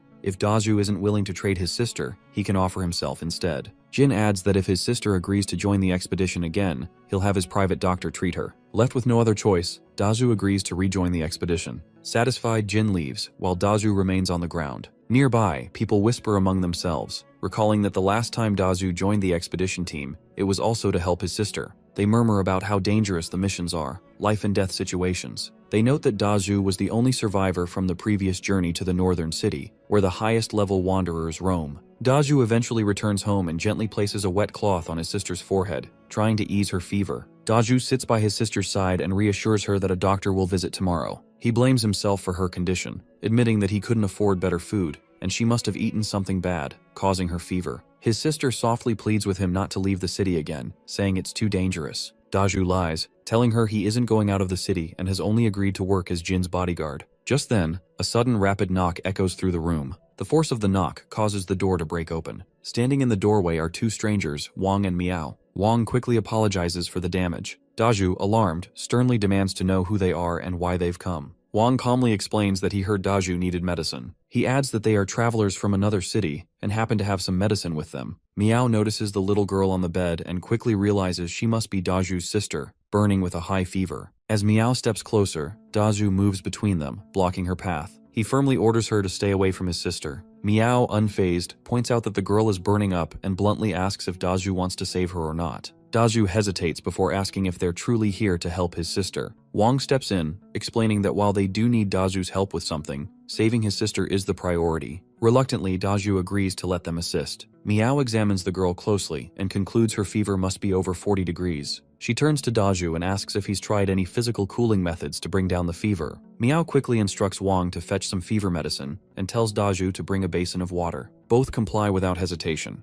5 minutes later, Miao administers the medicine to the little girl and feels relieved as her fever begins to drop. When Dazu and Wang return, they notice the improvement in the girl's condition. Overwhelmed with gratitude, Dazu kneels before them, thanking them sincerely for saving his sister. He explains that his little sister, Li Xiaolu, is his only remaining family and declares that his life now belongs to them for what they've done. Wang and Miao urge him to stand, saying they need to discuss something important. Dazu hesitates, admitting he doesn't know what they want from him but promises to do it, even if it costs his life. Wang reassures him, saying they simply want information about the area, as it seems Dazu has been living here for a while. Relieved, Dazu remarks that he thought they might ask him to do something drastic like kill or kidnap someone. Smiling slightly, Wang introduces himself and Miao. Dazu reciprocates by introducing himself and his sister. Before leaving, Wang hands Dazu a cola bottle. Dazu, surprised, holds it up and places it near Xiaolu. With a soft smile, he comments that she'll be thrilled to have some cola when she wakes up since it's her favorite drink. As Wang observes Dazu, he thinks that while Dazu may be simple-minded, his deep care for his sister shows that he has a good heart. Miao breaks the silence by asking Dazu if he was a soldier before the world fell into chaos, mentioning that she senses a strong, disciplined aura from him. Dazu nods and confirms he was, but explains that he retired after sustaining an injury. Wang glances at the scar on Dazu's face and asks if it's from his time in the army. Dazu shakes his head and explains it's a mark from fighting wanderers in the North District while serving on an expedition team. He adds that the North District is home to over 1 million wanderers, making it nearly impossible to clear them out completely. Dazu shifts the conversation to Jin, mentioning that the man has no shortage of food and plenty to feed his loyal followers. He reveals that Jin's real motive for organizing the expedition teams isn't survival, but greed, as Jin sends them into the North City to search for gold. He notes that Jin, once prominent in real estate, earned the nickname Inestimable for his relentless pursuit of profit. Dazu explains that Jin is infamous for his coercive buying and selling tactics, a method he used to amass hundreds of assets even before the apocalypse. Known as a ruthless and black-hearted real estate tycoon, Jin was already notorious long before the world fell apart. On top of his shady dealings, people often gossip about his obsession with gold. He doesn't just collect it, his house is filled with gold furniture, and even his toilet is made of gold. Hearing this, Wang turns to Miao and asks what specific crime Jin committed to end up being caught by the police. Miao shakes her head and replies that Jin's crimes are too numerous to list in one night. She adds that on the day she apprehended him, he had the audacity to try threatening her. At that moment, Miao recalls how Jin once threatened her in prison, boasting that with his power and money, he would be free soon, and then make her feel both pleasure and pain in bed. Hearing this, Wang flies into a rage and steps forward to attack Jin, but Miao stops him. She explains that even after Jin was locked up, he still controlled his forces from afar. When the apocalypse hit, he escaped with other prisoners, took back control of his followers, and kept up his criminal ways. Dazu warns Wang that Jin doesn't just have plenty of food, he also has an arsenal, including tanks, so fighting him directly is impossible. Wang asks why, if Jin is so powerful, Dazu hasn't joined his team,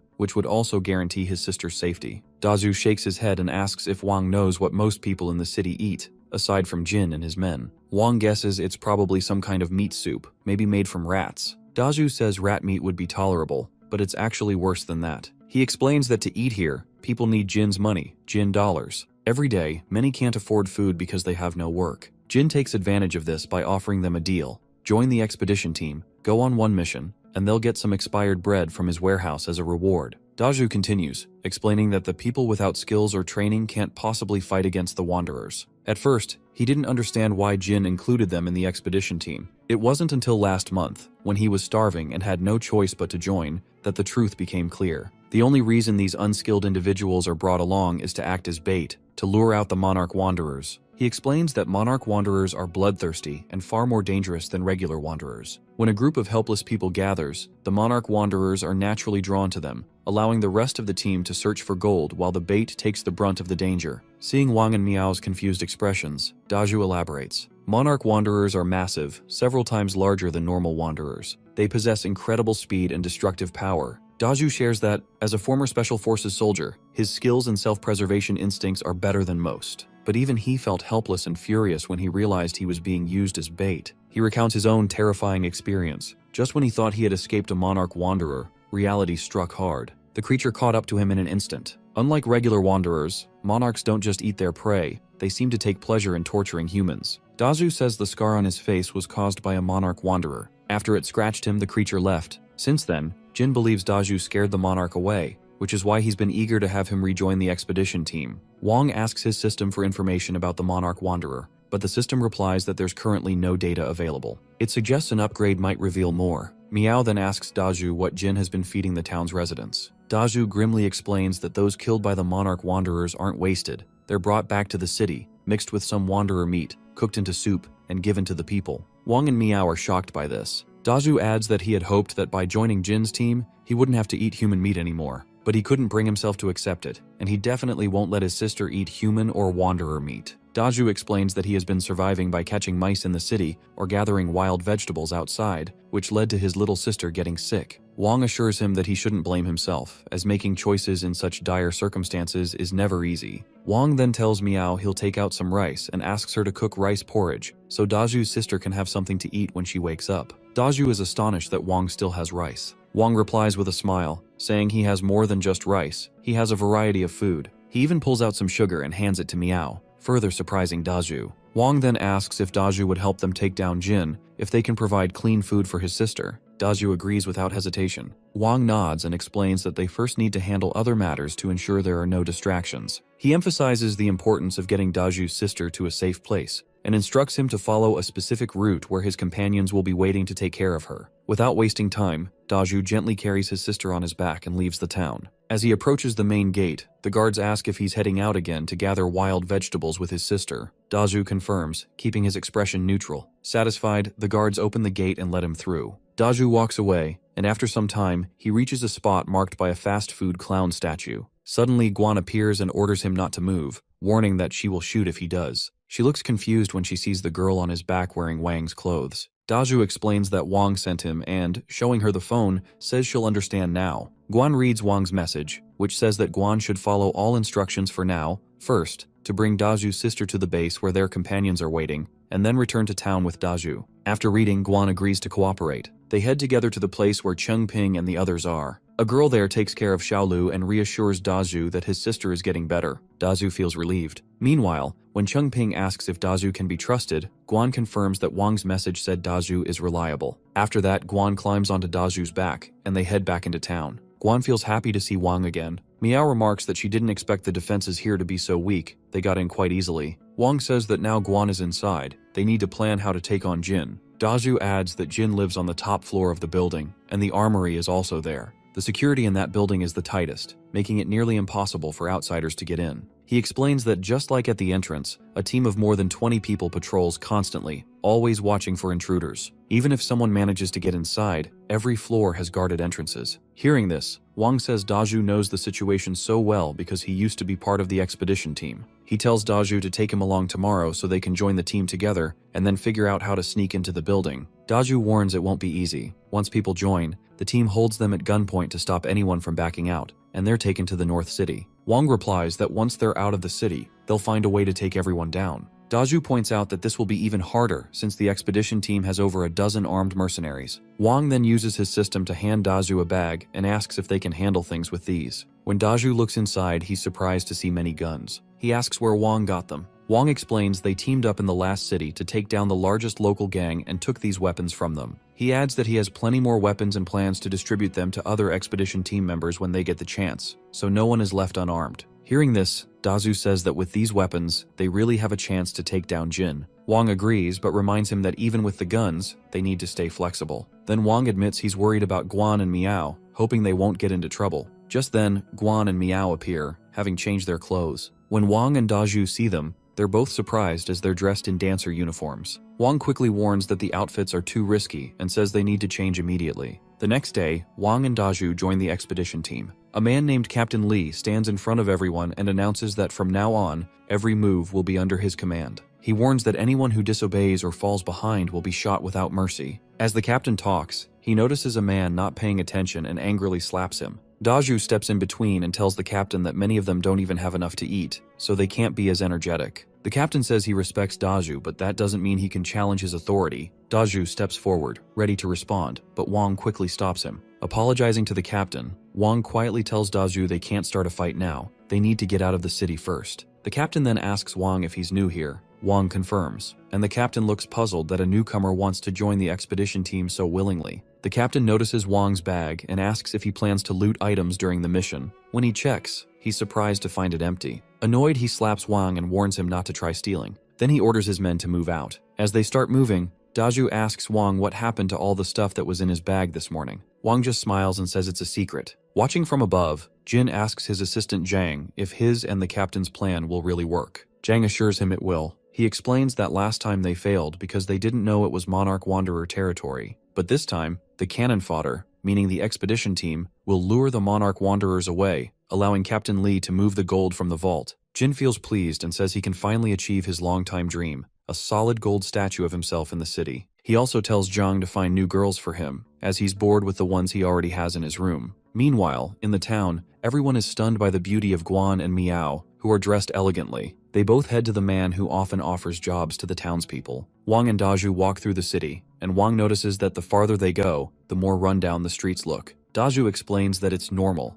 This area used to be the busiest and most crowded part of the North City. But after the apocalypse hit, many people couldn't escape in time and turned into wanderers. Now, no one dares to come here, so the place just keeps getting worse. Daju asks Wang when they'll make their move, but Wang tells him to wait a little longer. As they talk, a man from before suddenly calls out to them from behind, warning them not to do anything stupid. He says trying to escape is impossible, but he won't report them to Captain Lee because Wang and Daju helped him before. He adds that many have tried to run from the expedition team, but this time is different. Jin promised great rewards if they complete the mission. Daju asks if the man means helping Jin find gold, and the man confirms. He says he heard the rumor, and that's why he joined the expedition team. He explains that Jin discovered the central bank in the northern district holds a huge amount of gold. Before the apocalypse, gold was still very valuable, so all the banks stored their gold there for safekeeping. There's an unimaginable amount of gold kept there. But after the apocalypse, people focused more on food and stopped thinking about it. Wang thinks to himself that he needs to get that gold to upgrade his system. As they talk, the captain's men shout for them to move faster. Wang then asks the man where he heard the gold story and if it's trustworthy.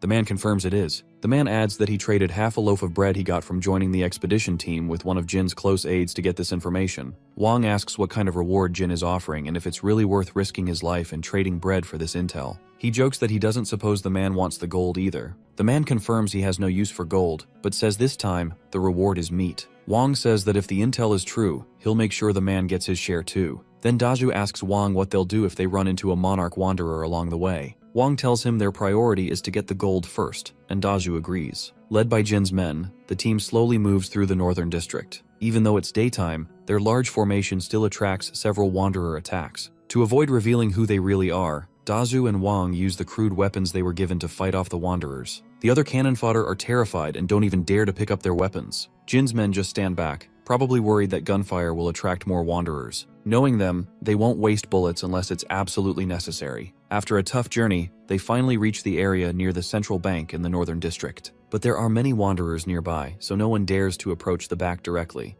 They can only watch from a distance. The captain then orders Daju and Wang to lead the way to the back, while his men cover them. He says since they are the best fighters, they will get a big reward when they return. When Daju tries to say something, Wang stops him and tells the captain they'll go ahead. The captain then hands out steel plate jackets to everyone for protection. Wang is surprised that they're being treated well. As Wang and Daju prepare, the captain tells Daju he doesn't have to wear the jacket because he needs to stay behind and assist him. Wang senses something is off. Daju hands his jacket back to the captain, telling him he can wear it if he's scared, but makes it clear he will only move alongside Wang. The captain asks Daju if he's sure he wants to disobey his orders. Daju confirms firmly. Wang whispers to Daju that the captain seems sneaky and that he'll handle him later. Meanwhile, at Jin's home, the chubby lady is escorting all the girls, including Miao and Guan, to Jin's room. Quietly, Guan asks Miao if they should try to find the armory since they're inside. Miao shakes her head and says, Wang only told them to find the gold. The chubby lady knocks on Jin's door, and someone inside gives permission to enter. When she looks in, she's shocked to see Zhang sitting there in just his underwear. When she asks why he's there, Zhang says Jin let him pick a girl first before sending the rest to him. The lady gets angry, but Zhang orders his men to escort her out and lets the girls come in. When all the girls enter the room, Zhang is stunned by their beauty. His gaze quickly settles on Guan,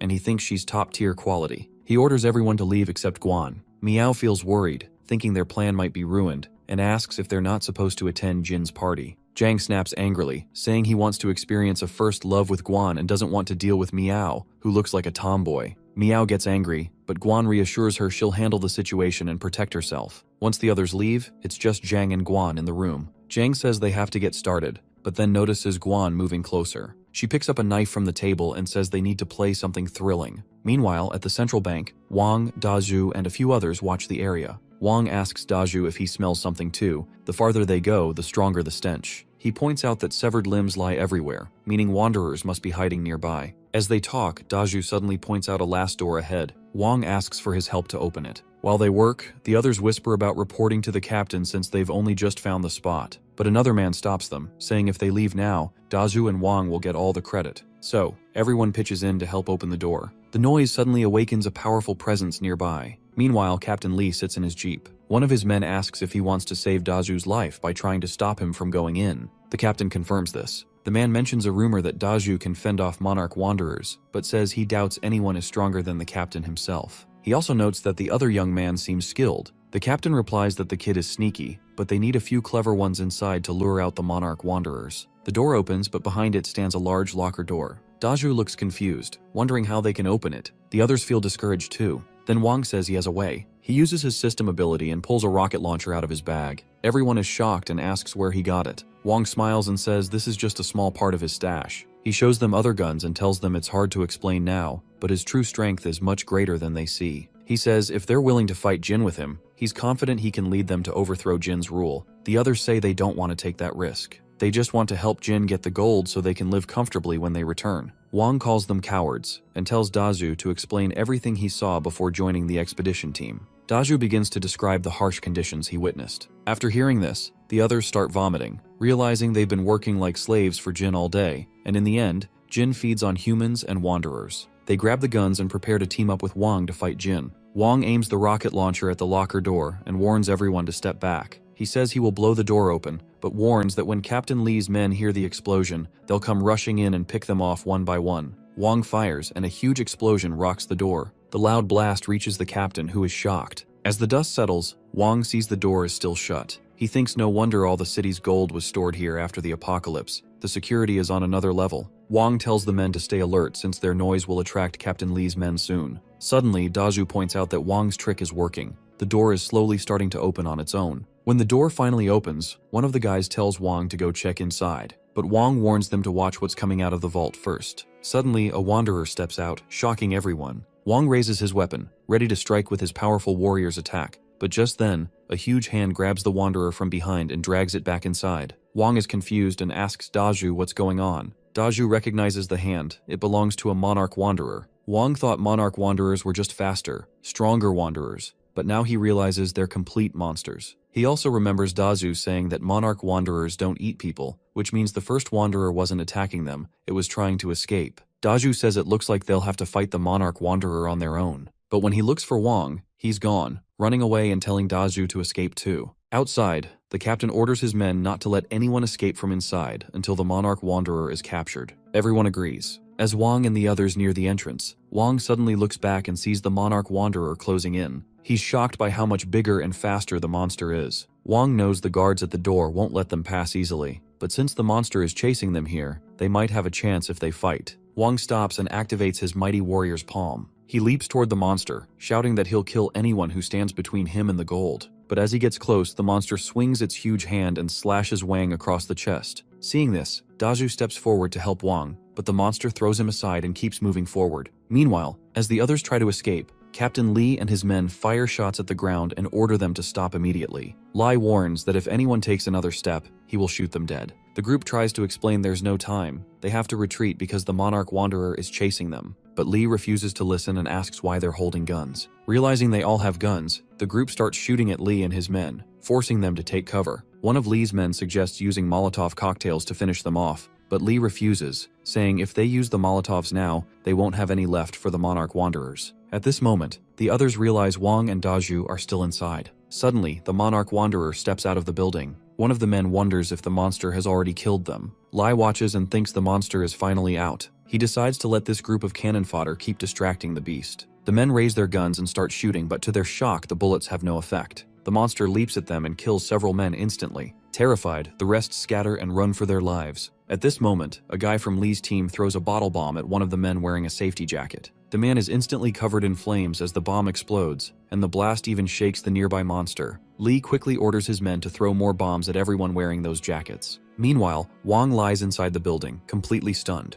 The system tries to wake him up. When Wang opens his eyes, he asks the system why it didn't give him a cheat since he was about to die. The system replies that it doesn't have any cheat functions. Wang then notices Daju is injured. When he asks about him, the system says Daju is just unconscious. It also warns Wang to pay attention to his own wound because he is bleeding badly and could die if he doesn't act. Wang touches his wound and smells it, realizing the jacket is filled with gunpowder. Feeling uneasy, he pulls a lighter from his pocket. The system asks if he's planning to end his own life, but Wang denies it. He remembers giving a pack of cigarettes to Cheng Ping, who in return gave him this lighter. Wang thinks to himself that the lighter is more than just a lighter. It's his lucky charm now, and he hopes it brings him good luck too. Remembering this, Wang takes off his jacket and lifts his shirt slightly. He holds the lighter flame to his wound, screaming out in pain as the fire burns. After that, he walks into the locker room and sees two wanderers sitting quietly in the corner. Wang thinks about how tough their lives must be. Even as wanderers, they're still being treated like food by the monarch wanderer. Then Wang notices a pile of gold and asks the system how much it is. The system tells him there's a total of 60,326 kilograms of gold, and that upgrading the system costs 50,000 kilograms. Wang tells the system to upgrade right away. He can't afford to lose to the monarch wanderer. The system upgrades,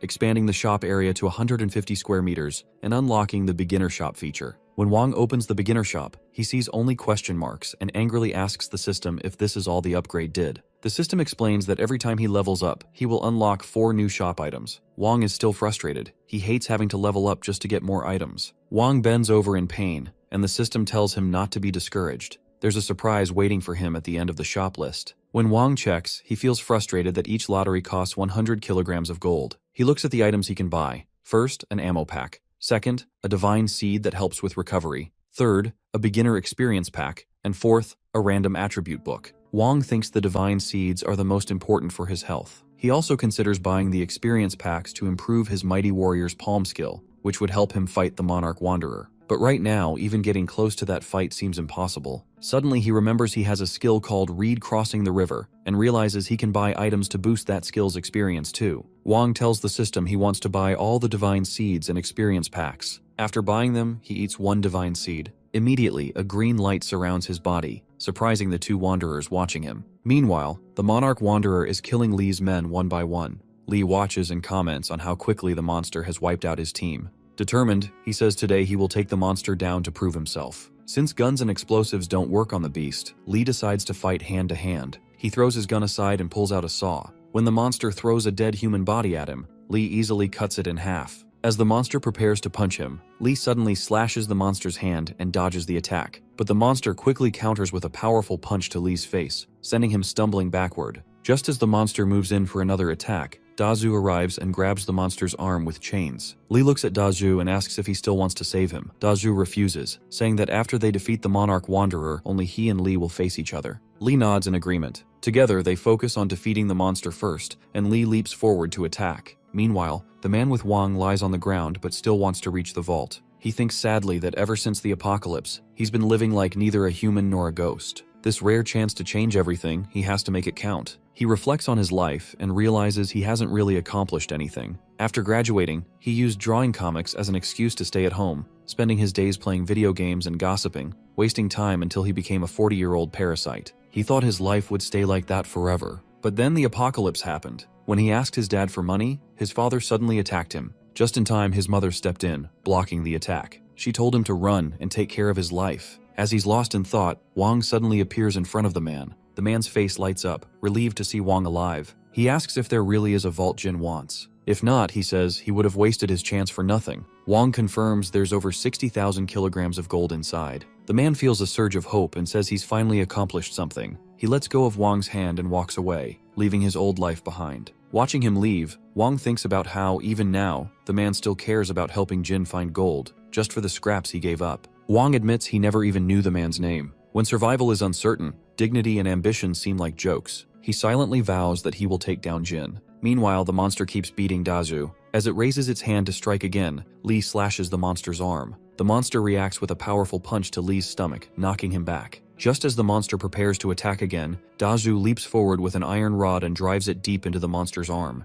The monster screams in pain, but it doesn't stop the monster. In response, the monster grabs Dazu with its other massive hand, and Dazu loses consciousness again. At that moment, Wang arrives with incredible speed. He leaps at the monster, activates his Mighty Warrior's palm skill, and lands a powerful strike. The monster crashes to the ground, leaving a huge handprint etched into the earth. Wang quickly grabs Dazu and flies away to safety. Setting him down, Wang asks how he's doing. Dazu says he doesn't think he'll survive this and tells Wang to take care of his sister. Wang gives him a divine seed. Almost instantly, Dazu feels fully healed. He says after eating the candy, he's no longer out of breath, his legs don't hurt, and even his wounds have disappeared. Wang tells him to stay put while he deals with the monster. Dazu offers to help, but Wang refuses. He jumps off the rooftops and heads toward the monster. From behind, Dazu watches, surprised by Wang's skill. Meanwhile, the monster stretches its body. Wang arrives and says that the last time, he almost spilled my guts, but this time, he will give you a taste of your own medicine. Wang asks his system if it has any information on the Monarch Wanderer now that it's upgraded. The system apologizes, saying that although it has improved, its level is still too low to access the Monarch Wanderer's details. Wang then orders the system to show his current stats and damage values. The system reports that the reed crossing the river skill is maxed out. Agility has increased to 153, and both Strength and Mighty Warrior's Palm have gone up by 6 points. It also says the reed crossing the river ability now requires a 15-point boost to Vitality, and Wang's damage is at 202 points. Looking over the stats, Wang realizes he can only use the reed crossing the river skill for 30 seconds, meaning he must defeat the monster within that time. The system adds that since Wang already used some of the skill earlier, he only has 330 inner strength points left, giving him about 20 seconds to finish the fight. The system starts counting down from 20. As the monster lunges to attack, Wang quickly dodges and leaps behind it. He delivers a powerful Mighty Warrior's palm strike, causing the monster's bones to crack. Wang circles the monster, waiting for a chance. When the moment comes, he strikes the monster's face with another powerful palm blow. Blood spills from the monster's mouth, and Wang thinks he's hit a weak spot. But suddenly, the monster strikes back, hitting Wang hard and knocking him into a car. Wang feels like all his bones are broken. The system urges him to quickly eat a divine seed to restore his stamina. Wang agrees and eats the seed. His health improves immediately. He asks the system how much inner strength he has left. The system replies that he has 150 vitality points remaining. Wang realizes he has less than 10 seconds left to finish the fight. He knows the monster's skin is thick and tough, but its head looks more vulnerable. To attack the head, Wang understands he needs to find a way to restrain the monster first. Wang lifts a car with the power of his Mighty Warrior's palm and hurls it at the monster. However, the monster simply deflects it with ease, tossing the car aside. As the monster prepares to punch, Wang seizes a nearby chain and quickly wraps it around the creature's arm. The system alerts Wang that the reed crossing the river skill has reactivated, and the countdown begins. Wasting no time, Wang moves at incredible speed, circling the monster and using the chain to bind it tightly. Once the monster is immobilized, Wang leaps onto its head. Despite being restrained, the monster roars furiously, thrashing and struggling against its bindings. Wang knows everything hinges on his next move. With determination, he activates the mighty warrior's palm again and delivers a devastating strike to the monster's head. As the blow lands, the system announces that the skill's time limit has expired, and Wang's inner strength is completely depleted. But before he can despair, Wang notices green blood oozing from the monster's head. The creature lets out a final guttural roar before collapsing. It's over as the monster is defeated. At that moment, Daju rushes over and sees Wang sitting on the ground, clutching his eyes in pain. Some of the monster's green blood has splashed into them, causing sharp discomfort. Confused, Daju looks around and then notices the dead monarch wanderer nearby. Just then, Li arrives and tells Daju that this kid, Wang, killed the monster. He asks who Wang is, amazed that he threw cars with one hand and moved so fast. But Li also warns that Wang's eyes got splashed with the monarch wanderer's brain blood, so he might be infected with the virus. Daju grows worried and says he will take Wang to get treated right away. Suddenly, Wang screams in pain. His system alerts him that his physiological system is being invaded. Then it notifies him that he has triggered a hidden quest called Monarch Wanderer and asks if he wants to accept or decline it. Wang tries to process the situation, feeling as though he has never encountered anything like this before, not even in a game. The system presents him with two options. If he rejects the quest, he will receive an A-type serum that will fully heal him and restore his humanity. However, if he accepts the quest, he will receive a B-type serum, transforming him into a hybrid, half-human and half-wanderer. The system explains that accepting the quest will activate the dormant virus within him, enhancing his physical abilities significantly, but at the cost of potential side effects. The quest requires Wang to hunt down all the monarch wanderers in the world. The stronger the monarch wanderers he kills, the more experience points and rewards he will gain. By accepting, Wang will acquire wanderer-specific skills, but his attribute panel will also include a new rage value. This rage will allow him to use the wanderer's abilities, but as his level increases, so will his desire, potentially making him harder to control. The system urges Wang to decide quickly, as time is running out. Wang feels conflicted. Becoming a monster terrifies him, yet he knows that if he doesn't grow stronger, the next time they face creatures like the monarch wanderer, the outcome could be disastrous. With no time to hesitate, Wang weighs the cost of his humanity against the necessity of survival. Wang thinks about the safety of his companions and their reliance on him. The system then informs him that completing the quest will reward him with an A-type serum, giving him the option to restore his humanity later. Reassured by this, Wang decides to accept the quest, determined to protect those he cares about and hold on to the hope of becoming human again. The moment he accepts, a strange transformation begins. Wang's body convulses, and Li exclaims in alarm, shouting that Wang is turning into a zombie. Daju rushes to Wang's side, urging him to remember that Miao and Guan are waiting for him to return. As Wang's transformation intensifies, more wanderers emerge from the shadows, drawn by the commotion. Li orders Daju to run, warning that staying will only get them killed. However, Daju refuses, insisting he won't abandon Wang after all he has done for him. Frustrated, Li threatens to shoot Daju if he doesn't flee, but Daju stands firm, declaring that he would rather be shot than betray the one who saved his life. As tensions escalate, Wang suddenly speaks, his voice steady but changed. He praises Daju for his unwavering loyalty, bringing a wave of relief and joy to Daju, who exclaims happily that Wang is back. Wang assures them both that he's fine now, having regained control. The system chimes in, congratulating Wang on unlocking a new mode and enhancing his attributes. Wang, focused and ready, commands the system to display his newly unlocked wanderer skills, prepared to face whatever comes next. The system displays all of Wang's new skills and explains that wanderer skills can't be leveled up with experience books. He has to defeat monarch wanderers to grow stronger. Just then, Li points his gun at Wang and orders both Wang and Daju to leave immediately. More wanderers close in, surrounding them. Daju looks confused, wondering why the wanderers aren't attacking but just standing still. Wang calmly explains that since he just killed their leader, the monarch wanderer,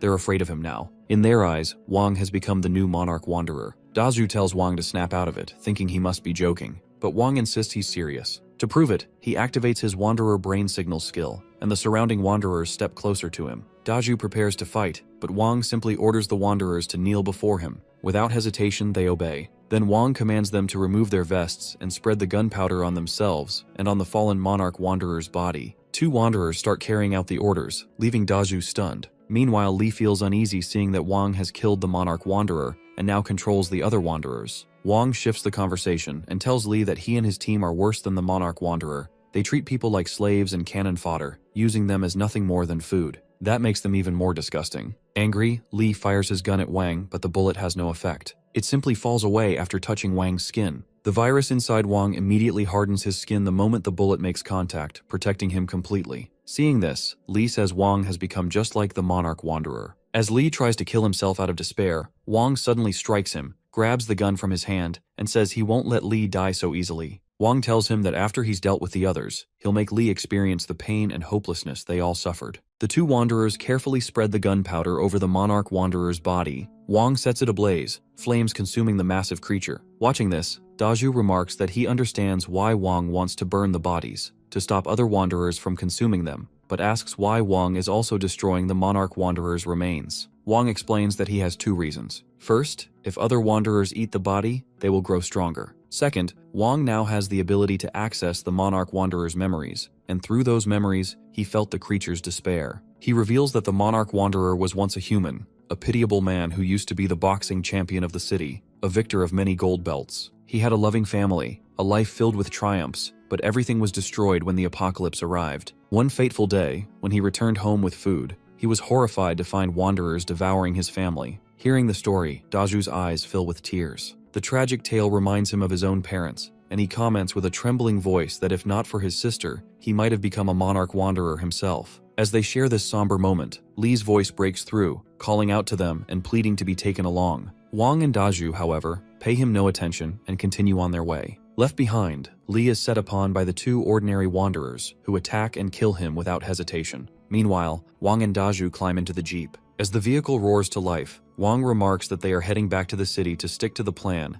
and check on Guan and Miao's progress. Elsewhere, at Jin's palace, a man escorts a group of women inside, including Miao. When she enters, her eyes land on a lavishly decorated hall, adorned for what appears to be a celebration. At the center of it all is Jin, reveling in the company of several women. One of the girls lounging beside him leans in and whispers, urging him to notice the arrival of the new girls and suggesting that he go entertain them. Jin approaches the group of girls, who greet him eagerly, each trying to catch his attention and asking him to choose them. Jin, unimpressed by their attempts, comments that he prefers someone more natural. He then tells them to jump, announcing that whoever jumps the highest will win and get to stay with him for a month with free food and drinks, to which all the girls immediately start jumping. Meanwhile, Miao watches with a mix of frustration and determination, silently vowing to make him pay for his antics when the time comes. Outside, Guan waits with Zhang, whom she has tied up. She surveys the guards nearby and scolds Zhang for bringing her to a heavily guarded area instead of taking her directly to the armory, as she had instructed. Zhang explains that there is a hidden back entrance he knows about and offers to lead her through it. Once inside the armory, Guan notices the crates are filled with firearms. Her excitement grows as Zhang informs her that these weapons are nothing compared to the advanced arsenal kept in another location. Overjoyed, Guan orders him to take her there. However, Zhang hesitates and tells her that the place is highly classified. If she wants to see it, he insists, she'll have to give him a kiss afterward. Hearing Zhang's demand, Guan replies firmly that she will only kiss Wang, no one else. Zhang grins and says if she wants to kill him, he's ready. Dying under peony petals is still romantic. Seeing his boldness, Guan agrees to his condition. She will kiss him after he takes her to the secret place. Meanwhile, Wang and Daju arrive at the town's main gate and order the guards to open it since they have returned. But a voice comes over a loudspeaker, asking why only two have come back and where the rest of the expedition team is. Wang explains that they encountered a Monarch Wanderer in the North District, and Captain Lee and the others sacrificed themselves to let the two escort the gold safely back. The voice demands proof and threatens to deny them entry unless Wang explains clearly. Wang pulls back the cloth covering their jeep and shows several gold bars. He tells the guards that if they don't believe the story, they can at least believe the gold they brought. After seeing the gold, the voice finally allows them in. Back with the girls, Jin holds up a watch and tosses it into the pool. He announces that whoever finds it will get an extra month's worth of food. The girls eagerly dive in to search, but Miao watches skeptically, thinking this short guy must have more tricks up his sleeve. Just then, a woman approaches Miao from behind and introduces herself as Wei, Jin's closest attendant. Miao turns to her, curious, and asks what she wants. Wei smiles and explains that she has noticed Miao since her arrival. Unlike the other flashy girls, Miao stands out as someone reliable. Wei adds that she needs an ally to help keep Jin under their control. She emphasizes that with Jin's support, they won't have to live in constant fear in this post-apocalyptic world, and Miao could enjoy good food and a comfortable life. Wei leans in closer and asks if Miao wants to join her as an ally. Meow, flustered but pleased, eagerly agrees. She says she would love to be a strong supporter and promises to follow Wei's lead. Wei grins and suggests they celebrate by drinking together, declaring that from now on, they'll be the closest of friends. Meanwhile, Wang and Dazhu stand with a stout woman near the gate. Wang reminds her that they risked their lives to bring back the gold and asks if Jin will reward them.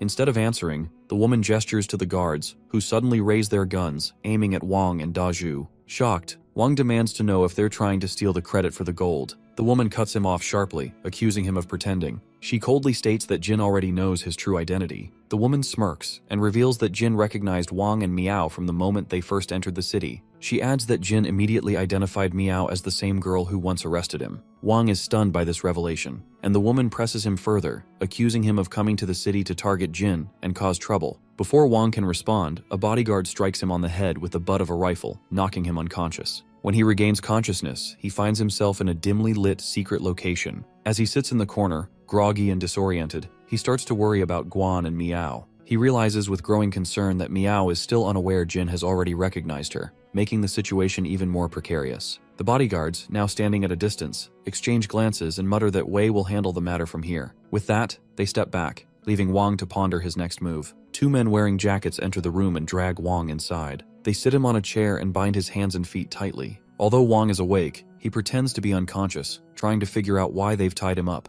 Moments later, Jin steps into the room, holding a thick rope in his hands. With a grin, he announces that the real game is about to begin. Jin explains that back when he was in business, he often faced situations like this, dealing with naive little thieves who thought they could outsmart him. He sneers, adding that just because he's fat, people assume he's clueless like a pig and won't notice their schemes. With a sharp flick, Jin lashes the rope across Wang's chest, leaving a deep welt and causing Wang to cry out in pain. Gritting his teeth, Wang asks Jin why, if he already knows their intentions, he hasn't simply killed him. He offers to cooperate, but Jin bursts into laughter. Wang presses further, questioning why he's tied up when he's already returned the gold Jin wanted. Jin smirks and says it's been far too long since he's had this much excitement. He relishes the idea of someone daring to challenge him and declares that he plans to enjoy every moment of this game. He then orders the lights to be turned on. The room brightens, and Wang's eyes widen in shock. In the corner, Meow is tied up and unconscious, her head slumped forward. Wang's heart sinks as he realizes the situation has become far more dire than he imagined. At that moment, the other girls step forward, revealing themselves. Wang quickly orders them not to hurt Meow and tells them to take good care of her, but not to break her. Jin smirks and replies that he plans to do just the opposite, while Wang watches his beloved woman being toyed with. The words hit Wang like a shock, leaving him stunned. Meanwhile, some bodyguards are dragging Dazhu away. He feels guilty that Wang's plan has completely fallen apart. Knowing Jin's ruthless nature, Dazhu is certain Wang won't let them die easily. He will make them suffer. Confused about why 4 guards are escorting him and what their intentions are,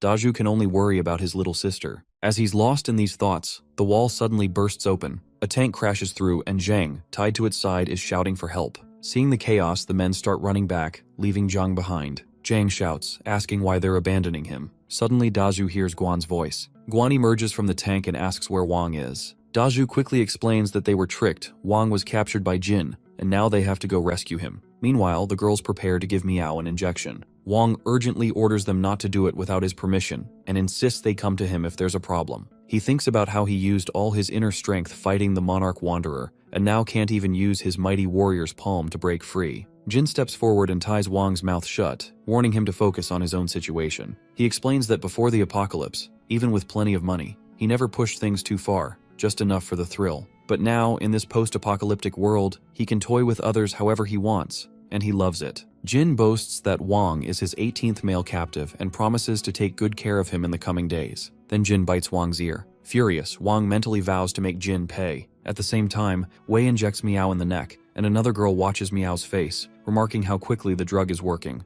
The girls start touching Meow, making her feel embarrassed. She calls out to Wang for help. Meanwhile, Jin feels frustrated that he can't even bite Wang's ear properly. Wang asks his system if he can still activate any Wanderer skills despite his strength being at 0. The system replies that his rage value dropped to 1 as his anger calms, but even though his rage has risen, it's being drained continuously because he's under attack, and a protective virus is shielding him. The system encourages him to stay positive, reminding him that every time Jin attacks, Wang's skills get stronger. As Wang focuses on this, Jin suddenly lashes the rope across his shoulder. Wang screams in pain, thinking that even though his passive skill hardens his skin to reduce damage, the pain still feels just as intense.